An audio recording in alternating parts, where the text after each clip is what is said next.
चलो, तो जो लास्ट क्लास में चैप्टर पढ़ा था हमने, meaning and scope of accounting, एक बार उसका रिवीजन करवा देता हूँ आपको पहले। तो हमने सबसे पहले इसमें पढ़ा था अकाउंटिंग क्या होती है, ठीक है। तो अकाउंटिंग की हमने डेफिनेशन लिखी थी, उसमें कीवर्ड्स लिखे थे कि अकाउंटिंग एक कला है, आर्ट है, किस किस चीज़ की, रिकॉर्डिंग करने की, राइट। रिकॉर्डिंग का मतलब मैंने आपको बताया था कि इसका मतलब होता है जर्नल, जिसमें हम रिकॉर्ड करते हैं और उसमें हर तरह की बुक्स में बेसिकली बनाई जाती हैं। दूसरा क्लासीफाइंग करना, क्लासीफाइंग का मतलब हो गया जिसमें हम लेजर बनाते हैं, प्रिंसिपल बुक, जिसमें टी शेप अकाउंट होते हैं। तीसरा समराइजिंग करना, जिसमें हम समरी बनाते हैं, मतलब ट्रायल बैलेंस बना लेते हैं, वो हो गया। बाकी इसमें हम ट्रांजैक्शंस एंड इवेंट्स को रिकॉर्ड करते हैं। तो मैंने इसमें आपको समझाया था कि ट्रांजैक्शन का मतलब हो गया कुछ करना, मतलब परफॉर्मेंस ऑफ एन एक्ट, और इवेंट का मतलब हो गया रिजल्ट ऑफ ट्रांजैक्शन।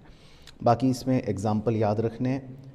प्रॉफिट या क्लोजिंग इन्वेंट्री जो है वो रिजल्ट है, यानी कि इवेंट है। बाकी सेल, परचेज या कुछ एक्सपेंसेस होना, ये सब ट्रांजैक्शंस हैं। बाकी स्पेशल पॉइंट इसमें ये था कि अगर परचेज या सेल करते हो आप फिक्स्ड एसेट को, तो वो ट्रांजैक्शन और इवेंट बोथ हो जाएगा। बाकी फिर एक कीवर्ड था फाइनेंशियल कैरेक्टर, उसका मतलब था कि बिजनेस से रिलेटेड। और इंटरप्रिटिंग द रिजल्ट्स का मतलब था कि कंक्लूजन्स निकालना, और फाइनेंशियल परफॉर्मेंस और फाइनेंशियल पोजीशन का पता लग जाता है, ठीक है जी। फिर हमने एक छोटा सा पॉइंट पढ़ा था कि अमेरिका के इंस्टीट्यूट ने अकाउंटिंग के यही फंक्शंस बता रखे हैं हमें, जो हमने डेफिनेशन में लिखे थे: रिकॉर्ड करना, क्लासीफाई करना, समराइज करना, एनालिसिस एंड इंटरप्रिटेशन, और कम्युनिकेटिंग टू यूज़र, एक ये जो भी पढ़ेंगे बाद में। बाकी अकाउंटिंग के फिर हमने ऑब्जेक्टिव लिख लिए थे कि अकाउंटिंग क्यों करते हैं, ताकि हम सिस्टमैटिक रिकॉर्ड मेंटेन कर सकें, प्रॉफिट या लॉस और पोजीशन पता लगा सकें, इन्फॉर्मेशन यूज़र को दे सकें, और सॉल्वेंसी पोजीशन का भी पता लगा सकें। फिर इवोल्यूशन के हमने कुछ पॉइंट्स लिखे थे कि बहुत साल पुरानी ये कहानी है, और इजिप्शियंस करते थे, फिर रोमन्स भी रिकॉर्ड करते थे, चंद्रगुप्त मौर्य के समय में भी किताब लिखी थी, और 1494 के अंदर जो पहली main double entry book keeping की किताब लिखी थी ल्यूका पैसियोली जो व्यक्ति थे। बाकी डेबिट क्रेडिट्स जो हैं वो कहाँ कहाँ से इटालियन और लैटिन वर्ड से डिराइव होके आए, वो भी लिख लिया था। और स्टीवर्डशिप अकाउंटिंग की मतलब शुरुआत थी, ये भी बात थी। और फिर हमने 5 सब फील्ड्स लिख लिए थे अकाउंटिंग के: फाइनेंशियल अकाउंटिंग, जिसमें हम प्रॉफिट और लॉस निकालते हैं; मैनेजमेंट अकाउंटिंग, जो मैनेजमेंट की हेल्प करता है; कॉस्ट अकाउंटिंग, कॉस्ट निकालने के लिए; सोशल रिपोर्टिंग अकाउंटिंग में सोशल कॉस्ट और सोशल बेनिफिट वो रिकॉर्ड करते हैं; और ह्यूमन रिसोर्स अकाउंटिंग में हम अपने एम्प्लॉयज़ को एसेट मानते हैं और हम सोचते हैं कि उनको भी हम रिकॉर्ड करें, लेकिन वो हो नहीं पाता। ये मतलब हमने कहानी कर ली थी। तो 5 बेसिकली पॉइंट्स तक हम कवर कर चुके थे, राइट। चलो, तो आज हम नई हेडिंग से शुरू करते हैं, नंबर 6 हेडिंग डाल लेते हैं। तो बेसिकली आज की चर्चा यहाँ से रहेगी। चलो, तो नंबर 6 का नाम है हेडिंग का functions of accounting. Functions of accounting, तो ये हमारे लिए इम्पॉर्टेंट है बेसिकली एग्ज़ाम में। बाकी डैश डाल के लिख लेना। ये टॉपिक जो है ये डिफरेंट है फ्रॉम पॉइंट 2। अब पॉइंट 2 पे जा रहा हूँ एक बार। पॉइंट 2 में अगर आपको याद हो, पॉइंट 2 में भी आपने क्या लिखे हैं, फंक्शंस लिखे हैं अकाउंटिंग के, लेकिन वो जो फंक्शंस हैं वो अकाउंटिंग प्रिंसिपल बोर्ड ने दिए हैं, जो अमेरिका का इंस्टीट्यूट है ना वहाँ के। और उसमें जो फंक्शंस लिखे हैं वो तो बेसिकली वही हैं जो हमें पता है, तो ये कुछ ज़्यादा खास बात नहीं थी, ये तो वही डेफिनेशन वाले फंक्शंस हैं। लेकिन अब जो हम पढ़ रहे हैं ये इम्पॉर्टेंट है। तो अगर क्वेश्चन कभी भी एग्ज़ाम में आए ना और पूछे what are the functions of accounting, तो ये लिखना है। वो वाला सिर्फ तब लिखना है जब वो स्पेसिफिकली बोले कि अमेरिका के इंस्टीट्यूट ने क्या फ़ंक्शन दिए हैं, तब वो लिखना है। लेकिन अगर क्वेश्चन जनरल क्वेश्चन पूछे कि what are the functions of accounting, तो फिर हम ये वाले फंक्शंस लिखते हैं। तो इसमें टोटल 6 फंक्शंस होते हैं अकाउंटिंग के, है ना। तो लिख लेते हैं, चलो एक एक करके नाम। पहला है मेजरमेंट। तो सब में आप 2-2 लाइन छोड़ते रहना। पहले का नाम है मेजरमेंट, दूसरे का नाम है फोरकास्टिंग, उसके बाद तीसरे का नाम है डिसीजन मेकिंग,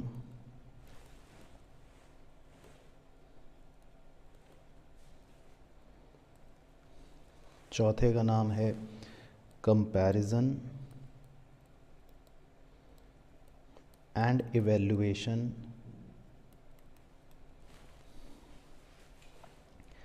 पांचवे का नाम है कंट्रोल,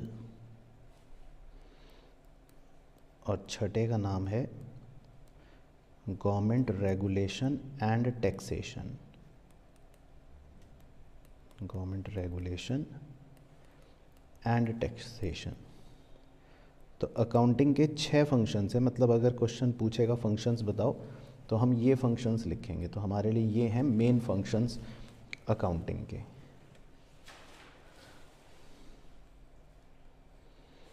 छह फंक्शंस, ठीक है। तो ऊपर से लिखना शुरू करेंगे।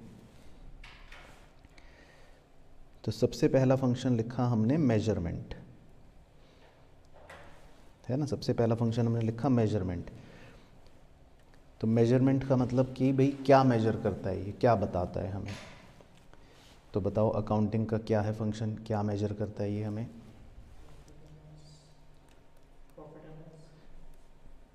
हाँ, मतलब प्रॉफिट एंड लॉस तो करते ही है, लेकिन हम इसमें ऐसे लिखते हैं, तो आप लिखो मेरे साथ कि it measures the past performance of the business. Accounting का पहला फंक्शन ये है कि ये बिजनेस की पास्ट परफॉर्मेंस को मेजर करता है। पास्ट परफॉर्मेंस को आप ब्लॉक बना लेना, ठीक है। तो ये बिजनेस की पास्ट परफॉर्मेंस को मेजर करता है। तो जब भी हम अकाउंटिंग करते हैं तो आप उसमें बीते हुए साल की रिकॉर्डिंग करते हो, या बीते हुए साल में आपने क्या प्रॉफिट कमाया वो पता चलता है। तो ये पास्ट परफॉर्मेंस को मेजर करता है। फिर दूसरा फंक्शन है इसका फोरकास्टिंग। फोरकास्टिंग का मतलब हो गया, लिख लो डैश डाल के, कि it helps in forecasting future performance. It helps in forecasting future performance using past data। इसमें आप फ्यूचर परफॉर्मेंस को ब्लॉक बना लेना।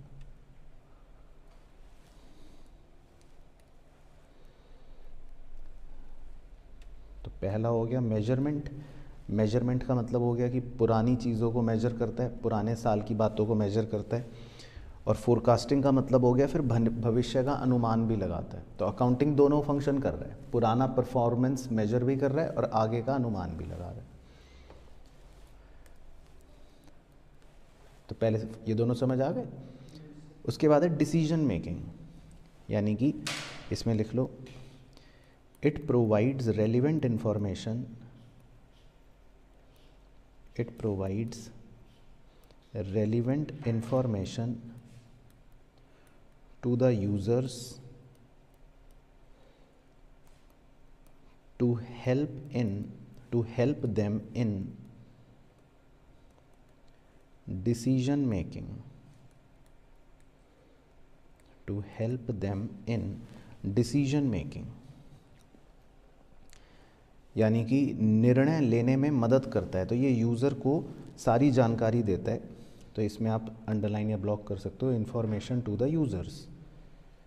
ये यूज़र्स को सारी जानकारी देता है, जिससे फिर यूज़र अपना जो भी डिसीजन है वो ले सकता है। तो अकाउंटिंग का तीसरा फंक्शन होता है डिसीजन मेकिंग, मतलब ये डिसीजन मेकिंग में हेल्प करता है। तो यूज़र को ये सारी जानकारी देता है और यूज़र उस बेसिस पर कोई भी डिसीजन ले सकता है। चौथा कंपैरिजन एंड इवैल्यूएशन। तो इसमें आप लिख लो it provides basis for comparison, और ब्रैकेट में लिख सकते हो इंटरफर्म और intrafirm, bracket close. It provides basis for comparison, bracket में इंटरफर्म और इंट्राफर्म।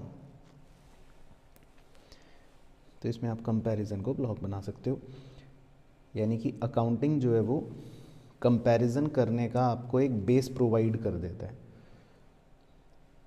बाकी इसके ब्रैकेट में लिखा है इंटर फर्म और इंट्रा फर्म। इसका क्या मतलब है?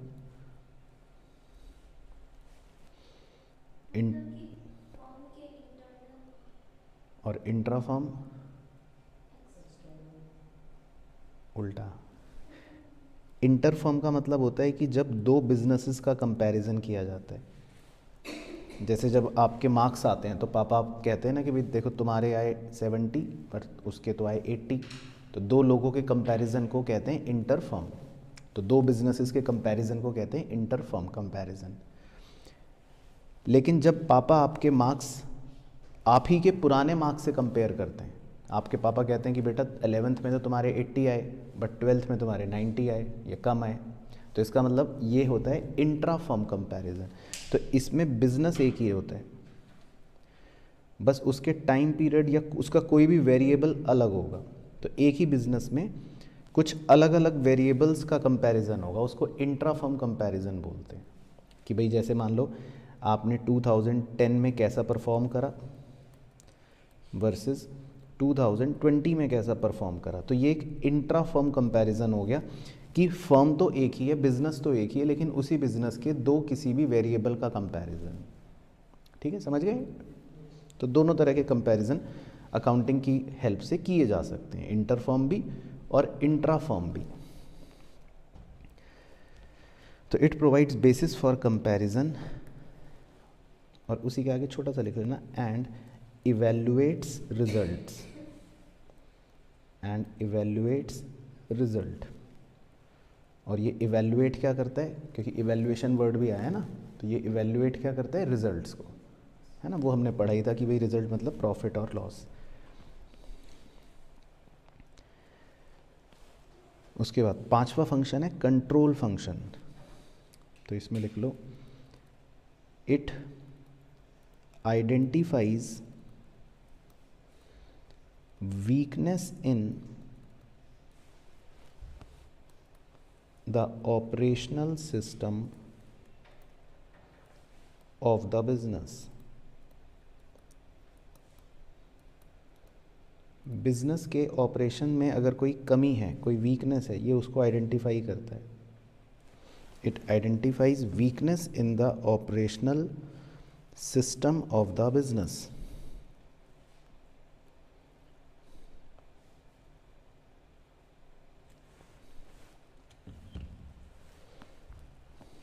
तो it identifies weakness in the operational system of the business.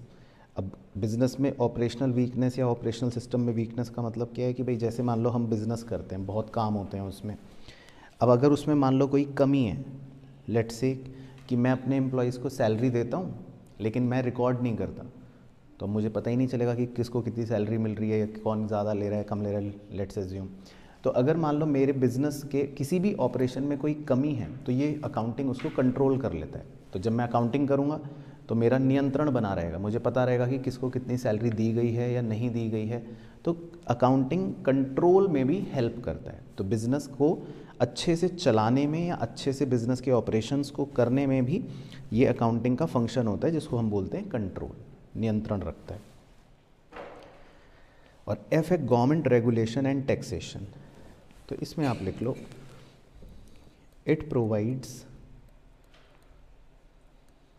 necessary information,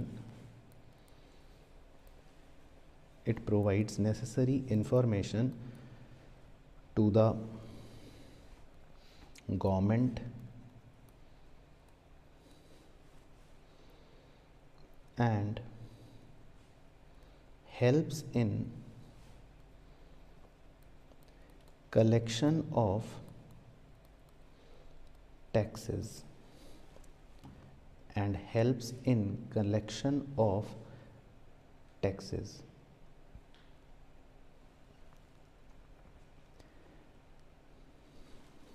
तो इसका मतलब है कि अकाउंटिंग का छठा फंक्शन ये भी है कि ये सरकार को भी उचित जानकारी प्रोवाइड करता है। और सरकार को जब ये जानकारी प्रोवाइड करता है तो उससे होगा क्या, सरकार क्या करेगी, टैक्स लेगी। तो यही इसमें लिखा है कि it helps in collection of taxes. तो अकाउंटिंग का ये 6th फंक्शन होता है कि ये सरकार को भी जानकारी प्रोवाइड करती है और जिससे सरकार फिर अपने टैक्स को कलेक्ट कर लेती है। तो क्लियर हो गया, समझ आ गया? तो ये बेसिकली मतलब फंक्शंस ऑफ अकाउंटिंग है। 6 फंक्शंस हैं, मतलब अगर एग्ज़ाम में पूछेगा तो आप ये लिखना। तो समझ आ गए सारे? चलो उसके बाद नेक्स्ट पॉइंट, नेक्स्ट छोटा सा टॉपिक है, इसका नाम है लिमिटेशंस ऑफ अकाउंटिंग। अब अकाउंटिंग के हमने फंक्शंस पढ़ लिए, अकाउंटिंग के हमने ऑब्जेक्टिव्स देख लिए, अकाउंटिंग की डेफिनेशन देख ली, है ना, तब से हमने अच्छी बातें कर ली। लेकिन अकाउंटिंग में कुछ कमियां भी हैं, अकाउंटिंग के अंदर कुछ लिमिटेशंस मानी गई हैं, कुछ खामियां मानी गई हैं। तो वो देखते हैं कि अकाउंटिंग में क्या लिमिटेशंस हैं। तो बताओ क्या लिमिटेशंस हैं आपके हिसाब से अकाउंटिंग में?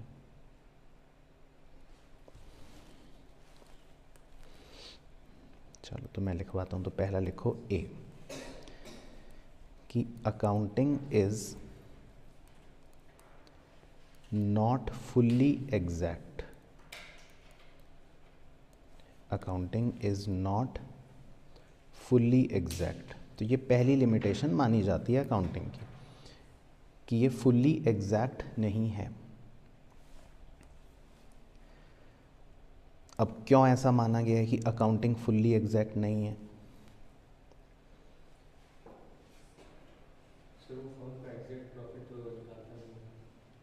नहीं, प्रॉफिट तो एग्जैक्ट दिखा रहा है मान लो, जब नहीं दिखा रहा तो आप कैसे कह रहे हो कि नहीं दिखा रहा? ये बात क्यों कही गई कि अकाउंटिंग फुल्ली एग्जैक्ट नहीं है, जबकि हम तो सब कुछ ठीक करते हैं, हम तो सब डेबिट क्रेडिट करते हैं, हम तो सब कुछ सारी बातें वैसे तो सही कर रहे हैं, लेकिन फिर भी ये क्यों कहा जा रहा है कि ये पूरी तरह से एग्जैक्ट नहीं है, मतलब पूरी तरह से सटीक नहीं है? तो लिखो पहले, फिर समझाता हूँ। ये इसलिए कहा जाता है, डैश डाल के लिख लेना, it is based on estimates. क्योंकि अकाउंटिंग में हम बहुत सी जगह अनुमान लगाते हैं, तो एस्टीमेट्स का बादल बना लेना, ठीक है ना। अकाउंटिंग के अंदर हम बहुत सी जगह तुक्के लगाते हैं, अनुमान लगाते हैं, इसलिए हम कहते हैं कि अकाउंटिंग फुल्ली एग्जैक्ट नहीं है। अब जैसे कोई एग्जांपल दो कि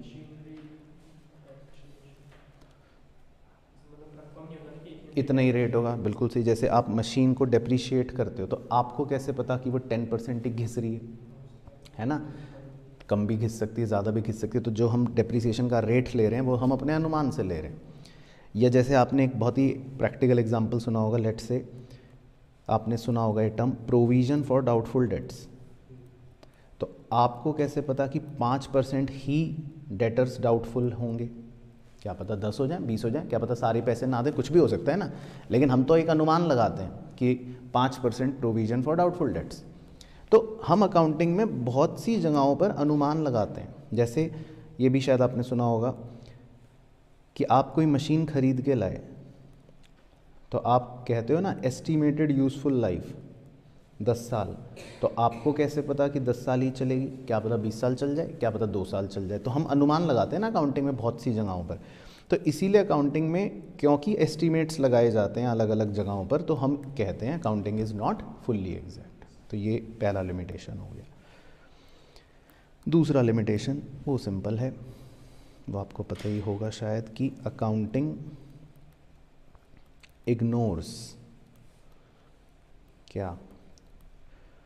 क्वालिटेटिव एस्पेक्ट्स। अकाउंटिंग जो है वो क्वालिटेटिव एस्पेक्ट्स को इग्नोर करता है। तो दो तरह के एस्पेक्ट्स होते हैं वैसे तो, एक को क्वांटिटेटिव कहते हैं, एक को क्वालिटेटिव कहते हैं। तो अकाउंटिंग क्वालिटेटिव एस्पेक्ट्स को इग्नोर करता है, क्वालिटेटिव। अब क्वालिटेटिव एस्पेक्ट्स क्या हैं?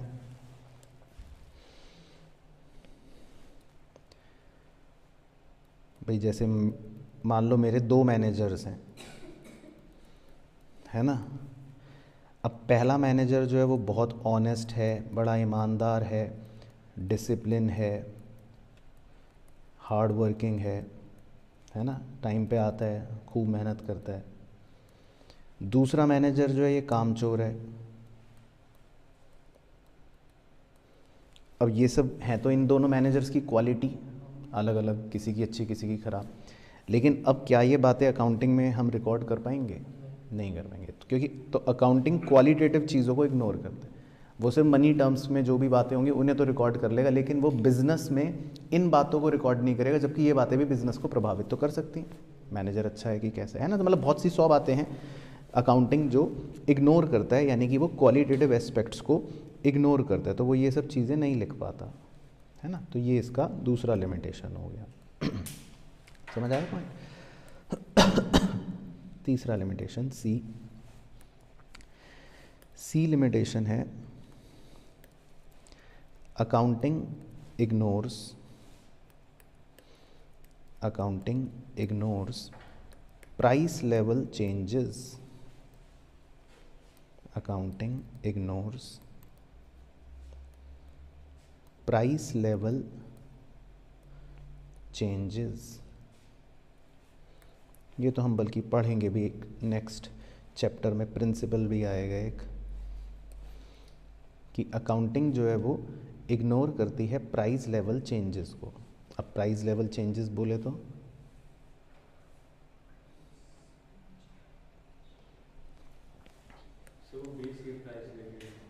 मतलब बेस ईयर भी क्या बोलें, प्राइस लेवल चेंजेस को इग्नोर करने का मतलब है, हम अगले उसमें पढ़ेंगे भी, कि जैसे मान लो आपने एक मशीन परचेज़ करी 1,00,000 रुपए की, ठीक है, तो आप इसको रिकॉर्ड कर लोगे अपनी बुक्स में कॉस्ट।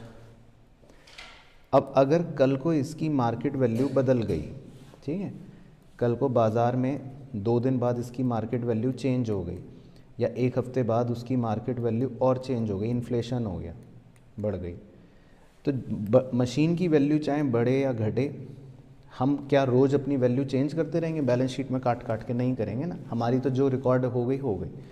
तो अकाउंटिंग जो है उसका लिमिटेशन ये भी माना जाता है कि प्राइस तो डेली चेंज होता है चीज़ों का, लेकिन अकाउंटिंग इस चेंज को इग्नोर करता है, अकाउंटिंग सिर्फ रिकॉर्ड करता है जो है। तो ये भी हम पढ़ेंगे, एक प्रिंसिपल हिस्टोरिकल कॉस्ट प्रिंसिपल है, लेकिन ये इसका लिमिटेशन माना जाता है कि ये रिकॉर्ड नहीं करता प्राइस लेवल चेंजेस को, है ना। डी, और क्या लिमिटेशन है? There are occasions when accounting principles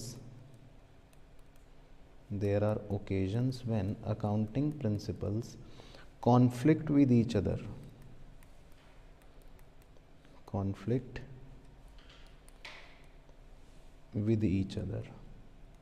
ये भी लिमिटेशन है, अगले चैप्टर में हम पढ़ेंगे अकाउंटिंग प्रिंसिपल्स, तो उसमें ये बात आपको दिखेगी कि कुछ प्रिंसिपल्स अलग होते हैं, कुछ प्रिंसिपल्स अलग होते हैं, और कई बार वो प्रिंसिपल्स आपस में कॉन्फ्लिक्ट करते हैं। मतलब कई बार हम कंफ्यूज हो जाएंगे कि अरे क्या बात माने, एक प्रिंसिपल तो कुछ कह रहा है, एक प्रिंसिपल कुछ कह रहा है। तो अकाउंटिंग प्रिंसिपल्स भी आपस में कॉन्फ्लिक्टिंग नेचर के हैं कुछ कुछ। तो ये भी एक लिमिटेशन है अकाउंटिंग की, कि there are occasions when accounting principles conflict with each other. और ई, एक और लिख लो, 5 लिमिटेशंस बहुत हैं। ई है विंडो ड्रेसिंग।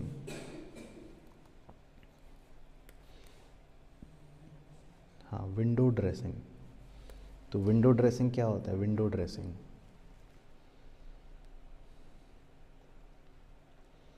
खिड़की सजाना,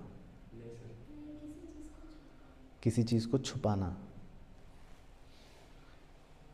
हाँ, तो यही मतलब होता है। तो बेसिकली विंडो ड्रेसिंग अकाउंटिंग के लिमिटेशन में इसका मतलब ये है कि जब हम अकाउंटिंग करते हैं तो उसमें एक लिमिटेशन ये भी माना जाता है कि हम अपने हिसाब से मैनिपुलेशन कर सकते हैं। हम हो सकता है सही चीज़ छुपा दें और गलत चीज़ दिखा रहे हैं। तो यही मतलब होता है। तो विंडो ड्रेसिंग का मतलब अगर आपको लिखना है तो छोटा सा आप लिख सकते हो कि भाई हम मैनिपुलेशन कर सकते हैं इन बुक्स ऑफ अकाउंट, यानी कि हम कुछ गड़बड़ कर सकते हैं, मैनिपुलेशन कर सकते हैं। तो ये भी एक अकाउंटिंग का लिमिटेशन माना गया है कि भाई ये भी हो सकता है कि हम कोई गड़बड़ झोल कर रहे हों। ठीक है, तो क्लियर हो गया। तो ये भी एक छोटा सा डायरेक्ट क्वेश्चन आ सकता है कि लिमिटेशन बताओ अकाउंटिंग के। चलो उसके बाद जी next topic point number 8। Point number 8 थोड़ा सा इम्पॉर्टेंट है, ये एग्ज़ाम में काफ़ी बार आया है। इसमें 2-3 बातें पढ़ेंगे। तो इस हेडिंग का नाम है बुक कीपिंग। बुक कीपिंग, तो ये एक टर्म है बुक कीपिंग जो हमें पता होना चाहिए।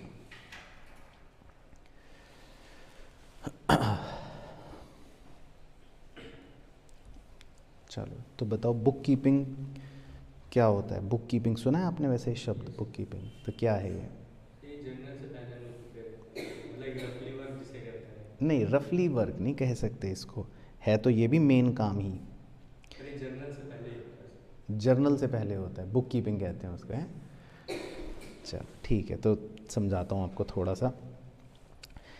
तो आपको पूरी स्टोरी समझाने के लिए बुक कीपिंग की एक इस तरह से समझा देता हूँ कि जैसे अकाउंटिंग जो है वो एक पूरा प्रोसेस होता है ना। मतलब आपको पहले एक अकाउंटिंग प्रोसेस थोड़ा सा समझाता हूँ क्या होता है।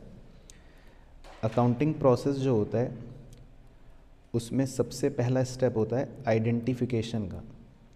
आइडेंटिफिकेशन का मतलब होता है कि सबसे पहले हम बिज़नेस की ट्रांजैक्शनों को पहचानते हैं, उसे आइडेंटिफिकेशन कहते हैं। फिर आइडेंटिफिकेशन के बाद जो अगला स्टेप होता है, अगला स्टेप होता है मेजरमेंट का।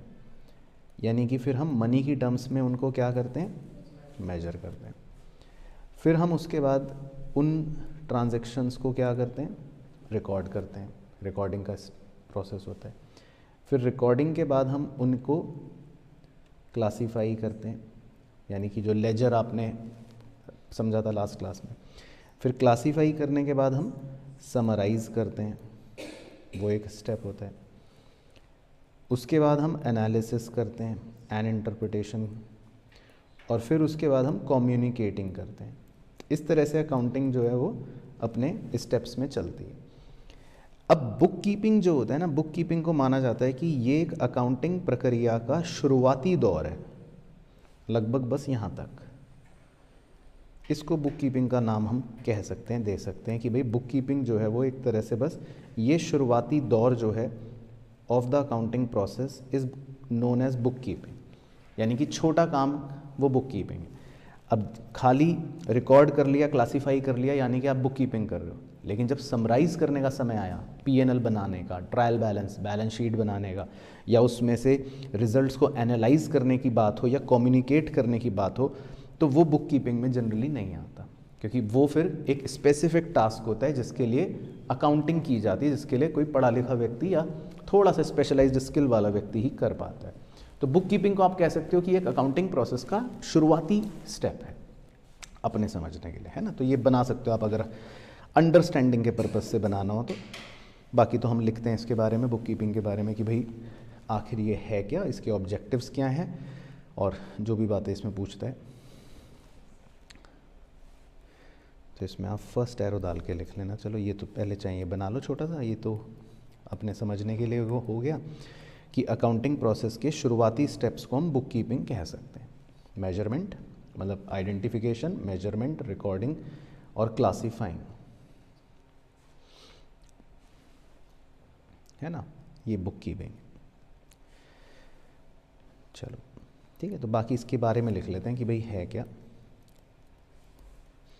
तो फर्स्ट एरो डाल के आप लिखना कि book keeping is an activity concerned mainly with recording of financial data,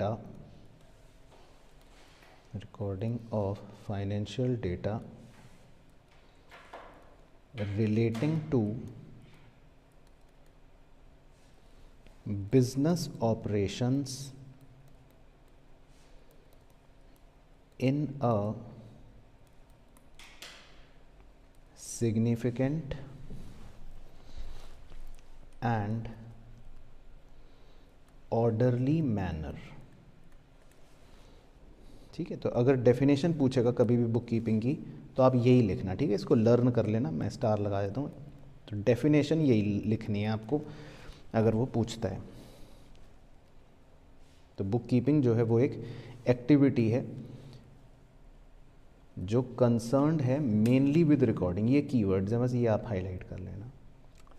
तो बुक कीपिंग का मतलब मेनली सिर्फ रिकॉर्ड करना है, मेनली तो इसका काम है सिर्फ रिकॉर्ड करना फाइनेंशियल डेटा को बिजनेस ऑपरेशंस के सही तरीके से, मतलब सिग्निफिकेंट एंड ऑर्डरली मैनर में। ये नहीं कि रिकॉर्ड करना है तो वो भी गलत कर दिया, तो रिकॉर्ड करना है सिग्निफिकेंट और ऑर्डरली मैनर में, मतलब तरीके से रिकॉर्ड करना है। तो बस उस रिकॉर्ड करने की प्रक्रिया को हम बुक कीपिंग कह सकते हैं।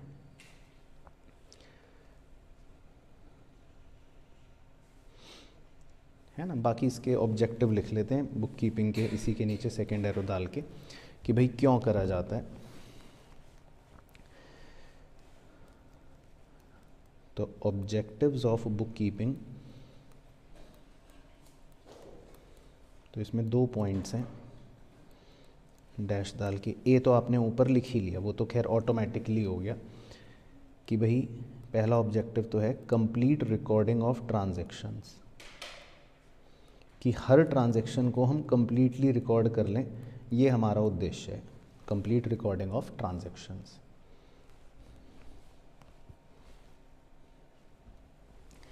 और दूसरा इससे ये पता लग जाता है B ascertainment of financial effect on the business. Book keeping करने का दूसरा ऑब्जेक्टिव या दूसरा उद्देश्य ये होता है कि इससे हमारे बिजनेस पर कोई भी अगर प्रभाव पड़ने वाला है तो हम उसके बारे में हमें पता चल जाता है। कोई भी फाइनेंशियल इफेक्ट अगर बिजनेस पर पड़ने वाला है या अगर फाइनेंशियल इफेक्ट पड़ रहा है बिजनेस पर या बिजनेस की फाइनेंशियल पोजीशन पर, तो हमें उसका पता लग जाएगा। तो बुक कीपिंग मतलब एक ऐसा प्रोसेस बन गया जिसमें हम हर ट्रांजैक्शन रिकॉर्ड कर रहे हैं, बिजनेस की हर चीज़ को रिकॉर्ड कर रहे हैं, इसीलिए इसका नाम भी है बुक कीपिंग। कीपिंग मतलब रखना, बुक मतलब किताब, किताब रखना। तो किताब रखने का मतलब है हम रिकॉर्ड कर रहे हैं, हम सब कुछ रिकॉर्ड कर रहे हैं, हम कुछ भी छोड़ नहीं रहे, तो इसको बोलते हैं बुक कीपिंग। अच्छा, अब जो मेन हमारा लेकिन क्वेश्चन आता है वो नेक्स्ट एरो में लिखते हैं, इसी में वो 4 नंबर या 5 नंबर का आता है। तो इसको एक डिफरेंस के फॉर्म में लिख लेना आप। बेसिकली क्वेश्चन आपसे पूछता है कि बुक कीपिंग और अकाउंटिंग में क्या अंतर है, क्योंकि अकाउंटिंग भी एक तरह से सेम ही चीज़ लगती है ऐसे सुनने देखने में, तो है ना कि भाई अकाउंटिंग भी यही है और बुक कीपिंग में भी यही है, लेकिन फिर भी कुछ माइन्यूट डिफरेंसेस हैं दोनों में। तो ये क्वेश्चन इम्पॉर्टेंट है, तो आप इसको इम्पॉर्टेंट मार्क कर लेना, ठीक है। 5 नंबर की वेटेज तक का डायरेक्ट क्वेश्चन आता है। तो इसको हम एक टैबुलर फॉर्मेट में लिखेंगे, ठीक है। तो आप भी एक टैबुलर फॉर्मेट बना लेना, एक तरफ लिख लेते हैं बुक कीपिंग, एक तरफ लिख लेंगे अकाउंटिंग।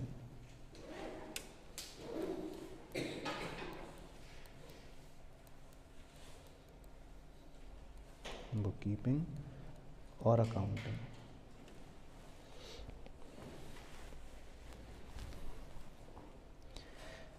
चलो तो बना लो पहले ढांचा।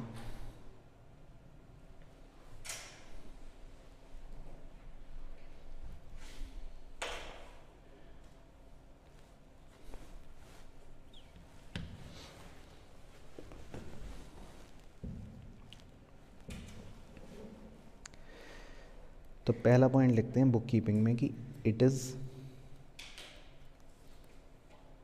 Concerned with recording the transactions, है ना। बुक कीपिंग में जो आपने अभी ऊपर भी देखा पढ़ा कि बुक कीपिंग जो है वो मेनली ट्रांजैक्शंस को रिकॉर्ड करने पर बेस्ड है। तो book keeping is concerned with recording of transactions, तो हम ट्रांजैक्शंस को रिकॉर्ड करते हैं, तो वो तो हो गई बुक कीपिंग। और अकाउंटिंग जो है इट इज़ कंसर्न मेनली, अब अकाउंटिंग किस चीज़ पर कंसर्न है, अब रिकॉर्डिंग के बाद जो अपना मेन काम है, it is concern with summarising, हाँ, द रिकॉर्डेड ट्रांजैक्शंस। अब उन ट्रांजैक्शंस को समराइज करने का काम जो है वो एक प्रकार से आप कह सकते हो अकाउंटिंग हो गई। तो ये डिफरेंस है ना, इसीलिए अकाउंटिंग प्रोसेस से समझाया था। तो बुक कीपिंग तो मेनली है कि आपने जर्नल लेजर कर लिया, रिकॉर्ड कर लिया, लेकिन समराइजिंग की जो प्रक्रिया है वो एक तरह से अकाउंटिंग है। उसके बाद बुक कीपिंग में कह सकते हैं it is a primary stage.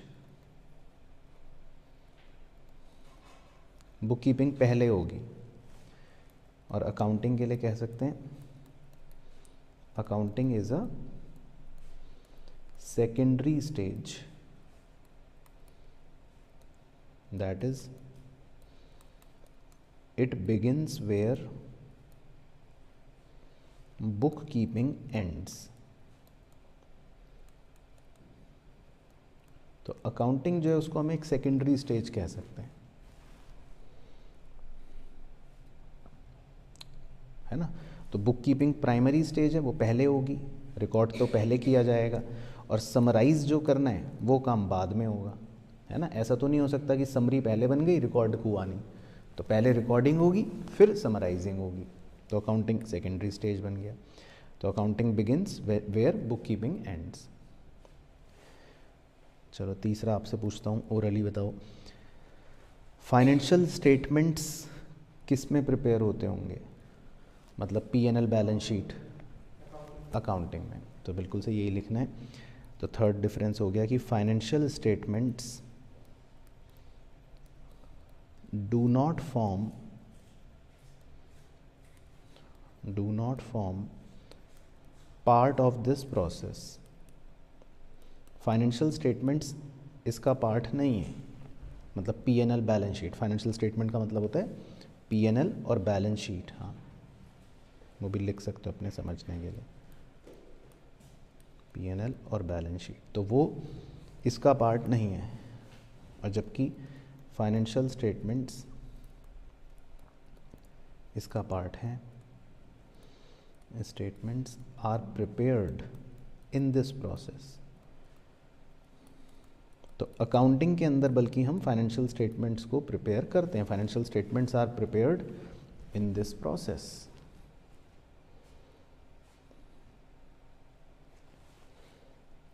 है ना। उसके बाद चौथा, ये सिंपल पॉइंट है, there is no sub field of book keeping. There is no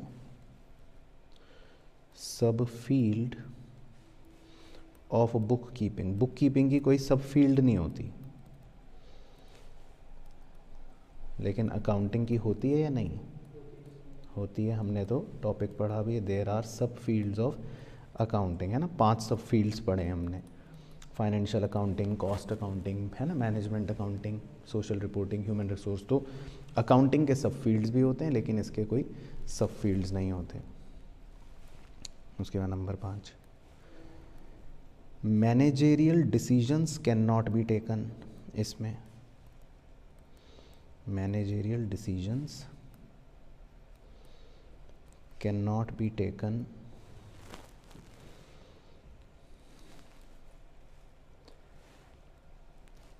अब बुक कीपिंग की सहायता से क्या मैनेजेरियल डिसीजंस लिए जा सकते हैं? नहीं लिए जा सकते, है ना। तो managerial decisions can not be taken on it's basis, क्योंकि खाली अभी रिकॉर्ड हुआ है। तो managerial decisions can be taken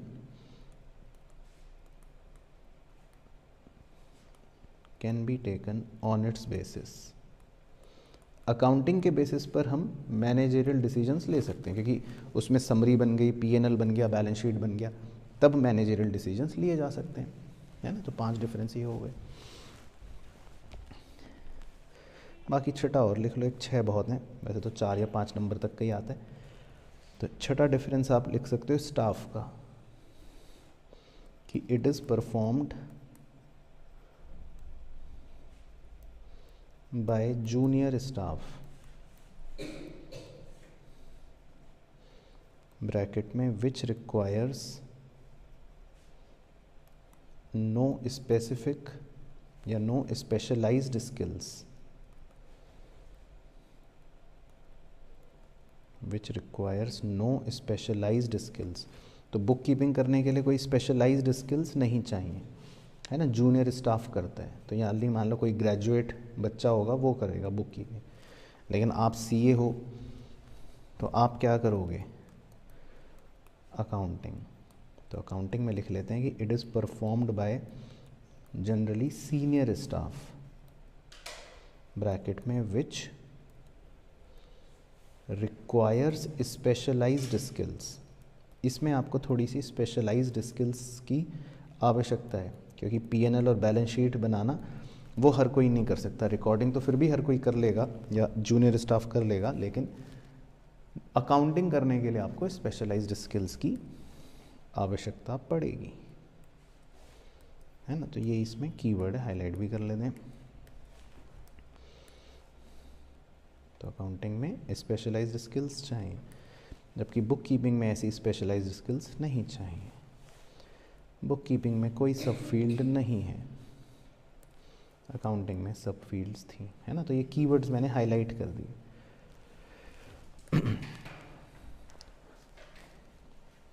तो बट समझ आ गया अच्छे से बुक कीपिंग क्या है, अकाउंटिंग क्या है, और दोनों में डिफरेंस क्या है।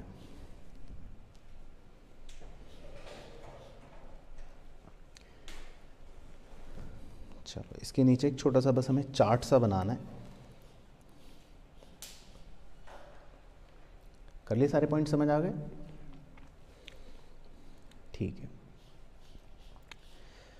तो चार्ट मतलब एक छोटा सा ही चार्ट है, एक बॉक्स बनाना है, फिर एक उससे बड़ा बॉक्स बनाना है, और फिर एक सबसे बड़ा बॉक्स बनाना है। तो 3 बॉक्स बनाने, पहले एक सबसे अंदर बनाना है, एक उससे ऊपर बनाना है, और एक सबसे ऊपर बनाना है।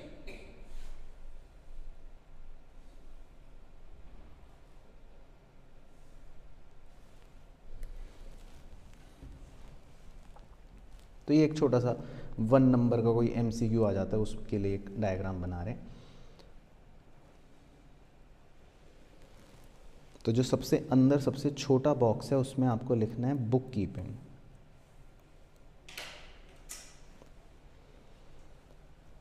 जो थोड़ा सा उससे बड़ा बीच वाला जो बॉक्स है उसमें आपको लिखना है अकाउंटिंग। तो इसका मतलब बड़ा कौन, अकाउंटिंग, है ना। बड़ा काम किस में, अकाउंटिंग में। बुक कीपिंग छोटा काम, नैरो काम, उसमें कम चीज़ें हैं। और जो सबसे बड़ा बॉक्स है उसमें लिखना है आपको अकाउंटेंसी।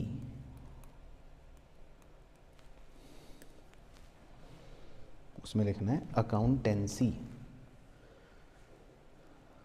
तो अब ये क्या है जी,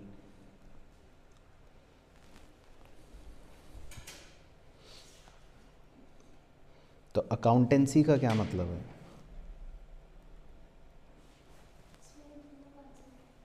इसमें दोनों कॉन्सेप्ट आते हैं। तो अकाउंटेंसी का मतलब है कि ये तो एक सब्जेक्ट है। अकाउंटेंसी मतलब ये तो है ज्ञान, संपूर्ण ब्रह्मांड में जो ज्ञान है एक तरह से, है ना। तो उसको बोलते हैं अकाउंटेंसी। तो अकाउंटेंसी तो हो गई नॉलेज, लेकिन अब उसमें से आपको कितनी नॉलेज है, या उसमें से आप रिकॉर्डिंग, क्लासीफाइंग, समराइजिंग अगर कर पा रहे हो तो इसका मतलब हो गया कि आप अकाउंटिंग कर पा रहे हो। तो अकाउंटिंग जो है वो क्या है, एक प्रक्रिया है, वो एक प्रोसेस है जिसमें आप आइडेंटिफिकेशन भी करते हो, मेजरमेंट भी करते हो, रिकॉर्डिंग भी करते हो, समराइज़ भी करते हो। उसके बाद मतलब क्लासीफाई भी हो गया, समराइज़ भी हो गया, एनालिसिस भी हो गया, और कम्युनिकेटिंग भी हो गया। तो अगर आप ये प्रोसेस कर पा रहे हो तो इसका मतलब आप अकाउंटिंग जानते हो। तो अकाउंटेंसी तो मतलब हो गया एक समुद्री ज्ञान, और उसमें से अगर आप ये प्रोसेस जानते हो तो आप अकाउंटिंग जानते हो। और अगर आप खाली शुरुआती इतना सही प्रोसेस जानते हो, खाली रिकॉर्ड करने तक का, मतलब क्लासीफाई करने तक का, तो इसका मतलब आप बुक कीपिंग जानते हो। तो बुक कीपिंग हो गया सबसे छोटी प्रक्रिया, IMRC, मतलब आइडेंटिफिकेशन, मेजरमेंट, रिकॉर्डिंग और क्लासीफाई करना। और अगर आप समराइज़ वगैरह भी कर लेते हो तो आप अकाउंटिंग जानते हो। और अकाउंटेंसी का मतलब हो गया है, वो तो नॉलेज की बात कर रहा है, तो वो सबसे वाइडर एस्पेक्ट हो गया। तो ये डायग्राम बस ये दिखाना बताना चाहता है बेसिकली कि सबसे बड़ी चीज़ है अकाउंटेंसी, अकाउंटिंग उसके अंदर एक प्रोसेस है, और बुक कीपिंग तो उससे भी छोटा प्रोसेस है। तो ये मतलब बुक कीपिंग हो गई। चलो, तो क्लियर हो गया यहाँ तक पॉइंट। तो ये एक अच्छा टॉपिक था बुक कीपिंग का, इसको आप एग्ज़ाम के लिए ज़रूर करना है ना। पॉइंट नंबर 8 जो था इसमें से एक क्वेश्चन आ जाता है। इसके बाद पॉइंट नंबर 9, अब इसका लिंक बन जाएगा। हमने एक टर्म लिखी थी लास्ट क्लास में, स्टार लगाया था, दिखा देता हूँ, यूज़र्स पे, राइट, ये रहा, कम्युनिकेटिंग टू लिखा था ना यूज़र। तो अब मैं यहाँ लिख सकता हूँ पॉइंट 9, ताकि जब आप नोट्स पढ़ो तो आपको दिख जाएगा कि अच्छा यूज़र मतलब ये हमने पॉइंट नंबर 9 में कवर करा है ना। तो कम्युनिकेटिंग टू यूज़र जो हमने फंक्शन में लिखा था, तो अब समय आ गया कि भाई यूज़र कौन यूज़र सर, यूज़र किसको कहते हैं। तो पॉइंट नंबर 9 जो है वो हमारा मेन हेडिंग है। इसका नाम आप लिख सकते हो यूज़र्स ऑफ अकाउंटिंग, या यूज़र्स ऑफ अकाउंटिंग इंफॉर्मेशन, कि आखिर ये अकाउंटिंग की जानकारी किसको कम्युनिकेट करनी है, कौन है यूज़र्स। तो यूज़र्स ऑफ अकाउंटिंग इंफॉर्मेशन।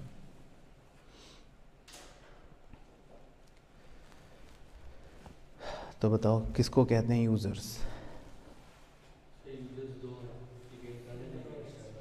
एक इंटरनल और एक एक्सटर्नल, ठीक है। तो वैसे तो यूज़र मतलब कोई भी व्यक्ति हो सकता है, लेकिन कैटेगराइजेशन करने के लिए हम 2 कैटेगरीज देते हैं यूज़र्स को। तो बिल्कुल सही आपने कहा, एक को बोलते हैं इंटरनल और एक को एक्सटर्नल। तो वो तो आप ऐसे ही लिख लो छोटा सा, इंटरनल यूज़र्स और external users.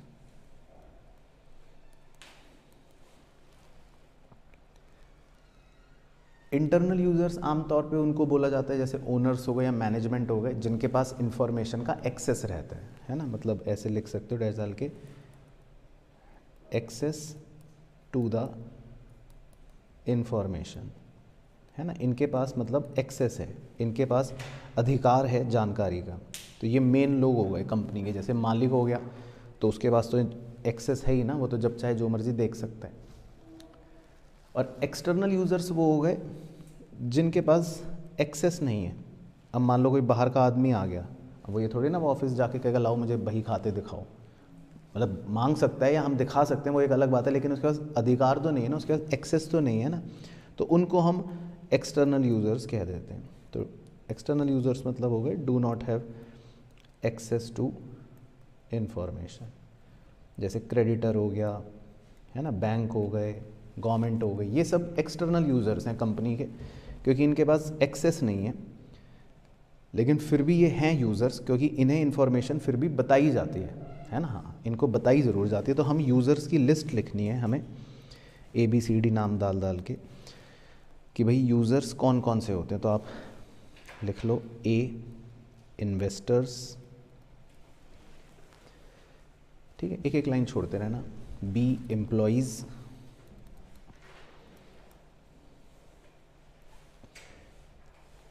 C lenders,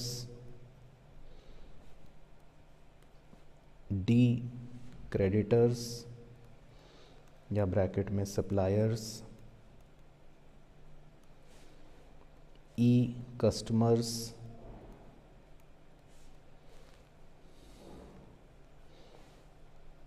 F government और G पब्लिक।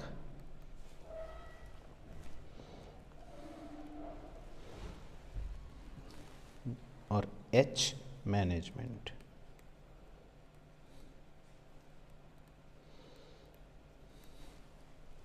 तो मतलब हमें 8 तरह के बेसिकली यूज़र्स के बारे में बताया जाता है।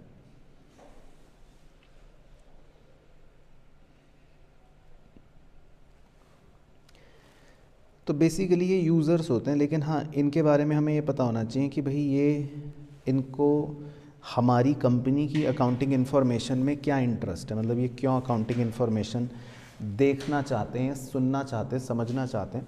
तो मान लो हम रिलायंस कंपनी का एग्जांपल ले लेते हैं अपनी बात को समझने के लिए। अब रिलायंस कंपनी को प्रॉफिट हुआ मान लो, अब ये बात इन लोगों को मतलब क्यों पता होनी चाहिए, अब इन्वेस्टर को क्यों पता होनी चाहिए, उसका क्या उसकी क्या दिलचस्पी है? हाँ, क्योंकि इन्होंने बिजनेस को कैपिटल प्रोवाइड कर रखी है। तो बस ऐसी एक लाइन लिख लो, तो they provided capital to the business.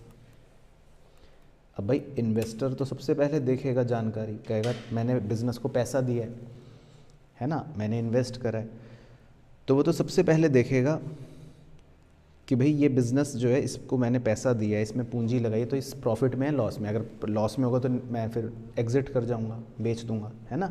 तो इन्वेस्टर तो इसीलिए जानकारी देखता है। एम्प्लॉयज़ क्यों देखते हैं अपनी जानकारी कंपनी की?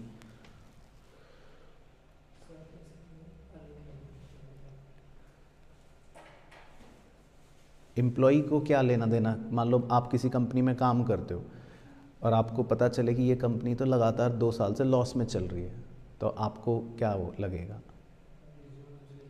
रिज्यूमे दूसरी जगह डालोगे ना कि यार ये तो कभी भी बंद हो सकती है। और अगर आपको पता चले ये कंपनी तो बहुत अच्छे प्रॉफिट्स कमा रही है, ग्रो कर रही है, तो फिर आपको भी तसल्ली हो जाएगी। तो एम्प्लॉयज़ इसीलिए जानकारी देखते हैं कंपनी की, तो लिख लो छोटा सा पॉइंट कि their growth is directly related to growth of organisation, is directly related to growth of organisation. ये तो इसीलिए कंपनी की जानकारी देखते हैं क्योंकि इनकी ग्रोथ और कंपनी की ग्रोथ डायरेक्टली रिलेटेड है। कंपनी जितना अच्छा करेगी उतना ये भी अच्छा करेंगे, इनको सैलरी समय पर मिलेगी, बोनस अच्छे मिलेंगे, तो ये कंपनी की जानकारी इसलिए ज़रूर देखते हैं।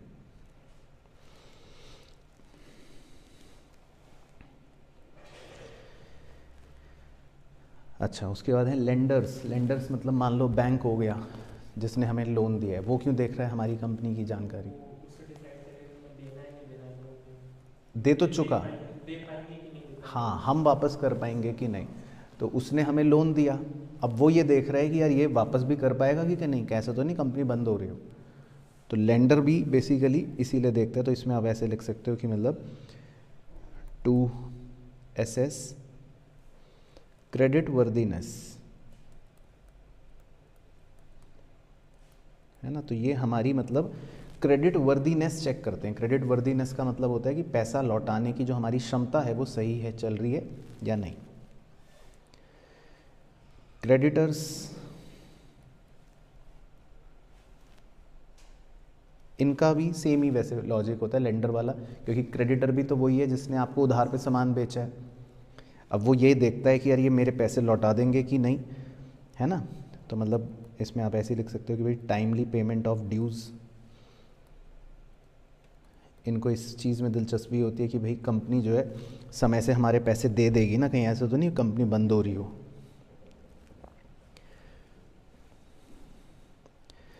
अच्छा, कस्टमर्स, उनका क्या लेना देना?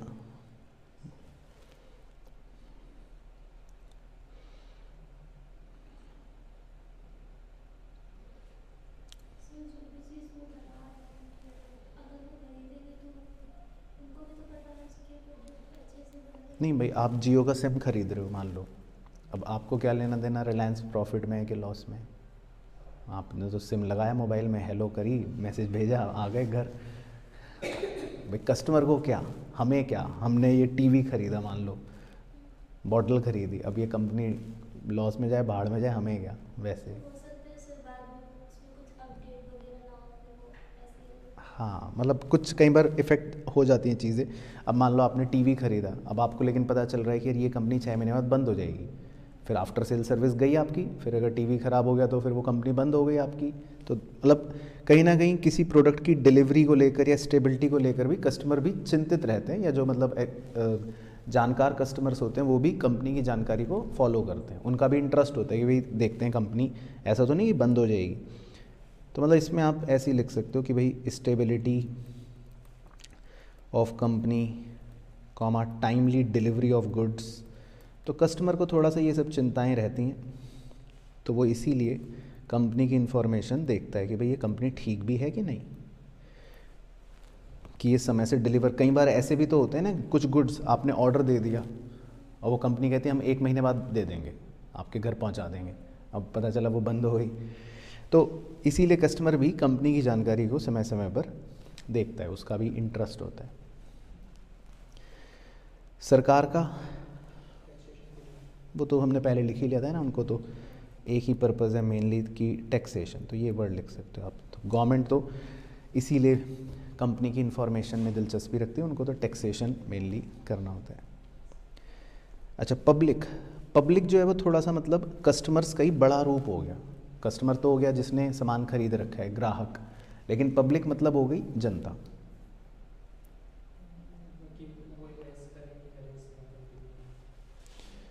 वो इन्वेस्ट करें या ना करें वो भी होता है, और कई बार पब्लिक जो है वो इकोनॉमी एज अ होल में उस कंपनी की वर्किंग के लिए इंटरेस्टेड होती है। जैसे मान लो रिलायंस कंपनी भी लेट से हम लें एग्जांपल, तो वो एक बहुत बड़ी कंपनी है भारत की इकोनॉमी के लिए, तो जनता उस कंपनी में फिर भी इंटरेस्टेड रहती है, चाहे उन्होंने कोई सामान ना भी खरीदा हो, ना हमने कोई लोन दिया, लेकिन हम फिर भी न्यूज़ सुनते हैं कि ये कंपनी कैसा कर रही है, क्योंकि ये इकोनॉमी को रिप्रेजेंट कर रही है। अगर अच्छा करेगी तो हमारी इकोनॉमी भी ग्रो करेगी, थोड़ा ख़राब करेगी तो थोड़ा सा दिक्कत होगी। तो कई बार पब्लिक भी काफ़ी कंपनियों की जानकारी मतलब देखती है, तो इसमें तो आप ऐसा लिख सकते हो कि भाई पब्लिक क्यों देख रही है, their contribution to the economy as a whole. तो कभी कभी कंपनी का जो भी इकोनॉमी में कंट्रीब्यूशन है, पब्लिक उसमें इंटरेस्टेड रहती है कई बार, है ना। जैसे विराट कोहली ने क्या खाया, आप इंटरेस्टेड रहते हो, है ना। तो क्यों रहते हो, हमें क्या, लेकिन फिर भी हम इंटरेस्टेड रहते हैं ना, क्योंकि वो एक बड़ा ही फिगर है, पब्लिक फिगर है। तो ऐसी कुछ बड़ी कंपनियां होती हैं तो पब्लिक उसमें इंटरेस्टेड रहती है कि ये कंपनी कैसा कर रही है, अच्छा कर रही है कि ख़राब कर रही है। उसके बाद मैनेजमेंट, तो मैनेजमेंट का तो खैर क्यों इंटरेस्ट है, हाँ, उन्हें डिसीजन मेकिंग करने में थोड़ी हेल्प हो जाती है। उन्हें पता लग जाता है कि ये प्रोजेक्ट ख़राब है या ये अच्छा है, या ये एसेट ख़राब है या ये करना चाहिए, तो उनको डिसीजन मेकिंग में बेसिकली हेल्प हो जाती है। तो इसमें आप वही लिख सकते हो, हेल्प्स इन डिसीजन मेकिंग। तो मैनेजमेंट जो है उसकी मदद हो जाती है डिसीजन मेकिंग में, इसीलिए मैनेजमेंट भी अकाउंटिंग इन्फॉर्मेशन में इंटरेस्टेड रहता है, मतलब उसका भी दिलचस्पी रहती है कि भाई मैं भी देख लूँ अकाउंटिंग इन्फॉर्मेशन। ठीक है, तो क्लियर हो गई कहानी है वाली यूज़र्स की। तो ये भी एक अच्छा टॉपिक है, कई बार पूछ लेता है कि यूज़र्स क्या हैं अकाउंटिंग के, और उनके बारे में लिखना पड़ सकता है। चलो, उसके बाद पॉइंट नंबर 10, ये सेकंड लास्ट पॉइंट है। टोटल 11 पॉइंट्स हैं इस चैप्टर में, तो 10th पॉइंट भी थोड़ा सा इंपॉर्टेंट है, इसमें थ्योरी क्वेश्चन पूछ लेता है कभी कभी। तो इसका नाम है relationship of accounting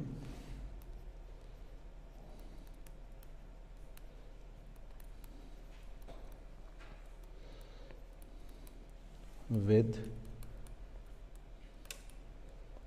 other disciplines।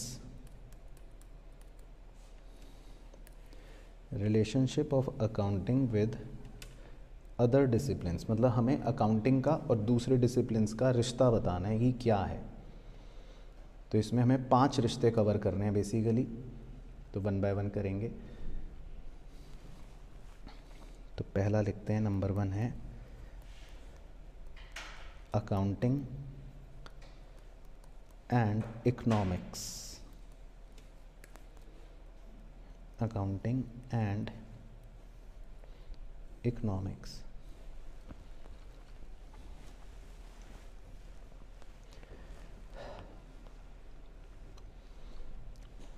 तो अकाउंटिंग और इकोनॉमिक्स में क्या रिश्ता है, मतलब यह रिश्ता है भी या नहीं, आपका क्या कहना है?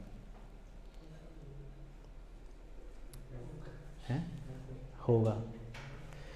चलो, तो मुझे यही प्रूफ करना है अभी, अगले 5-10 मिनट में इसी जद्दोजहद में रहूँगा कि मैं ये प्रूफ कर दूंगा कि इसमें रिश्ता है दोनों में। तो लिखते हैं पॉइंट, लिखते लिखते आप समझ जाओगे वैसे तो पहला फर्स्ट एरो डाल के लिखना, accounting is a system,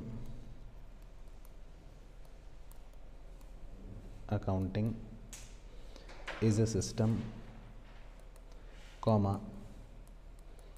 which provides data to the users, which provides data to the users to help them in decision making, to help them in decision making.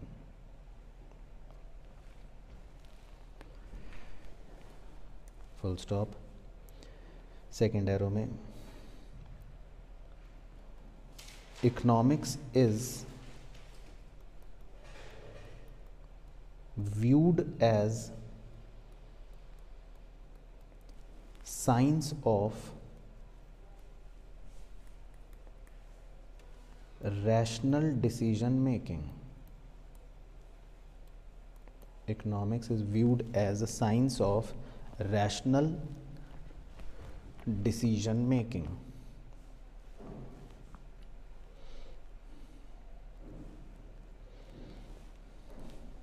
Third arrow में डाल के, however, comma, there exists a wide gulf, GULF, wide gulf between economists and accountants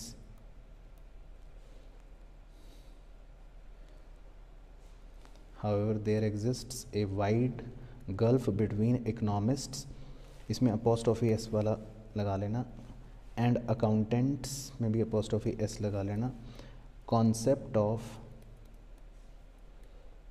capital and income, full stop.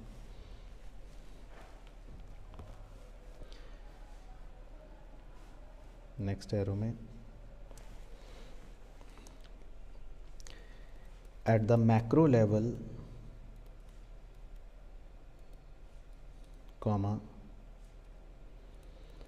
Accounting provides the database over which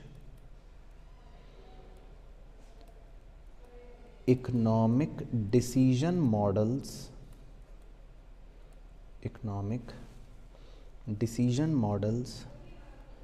have been developed,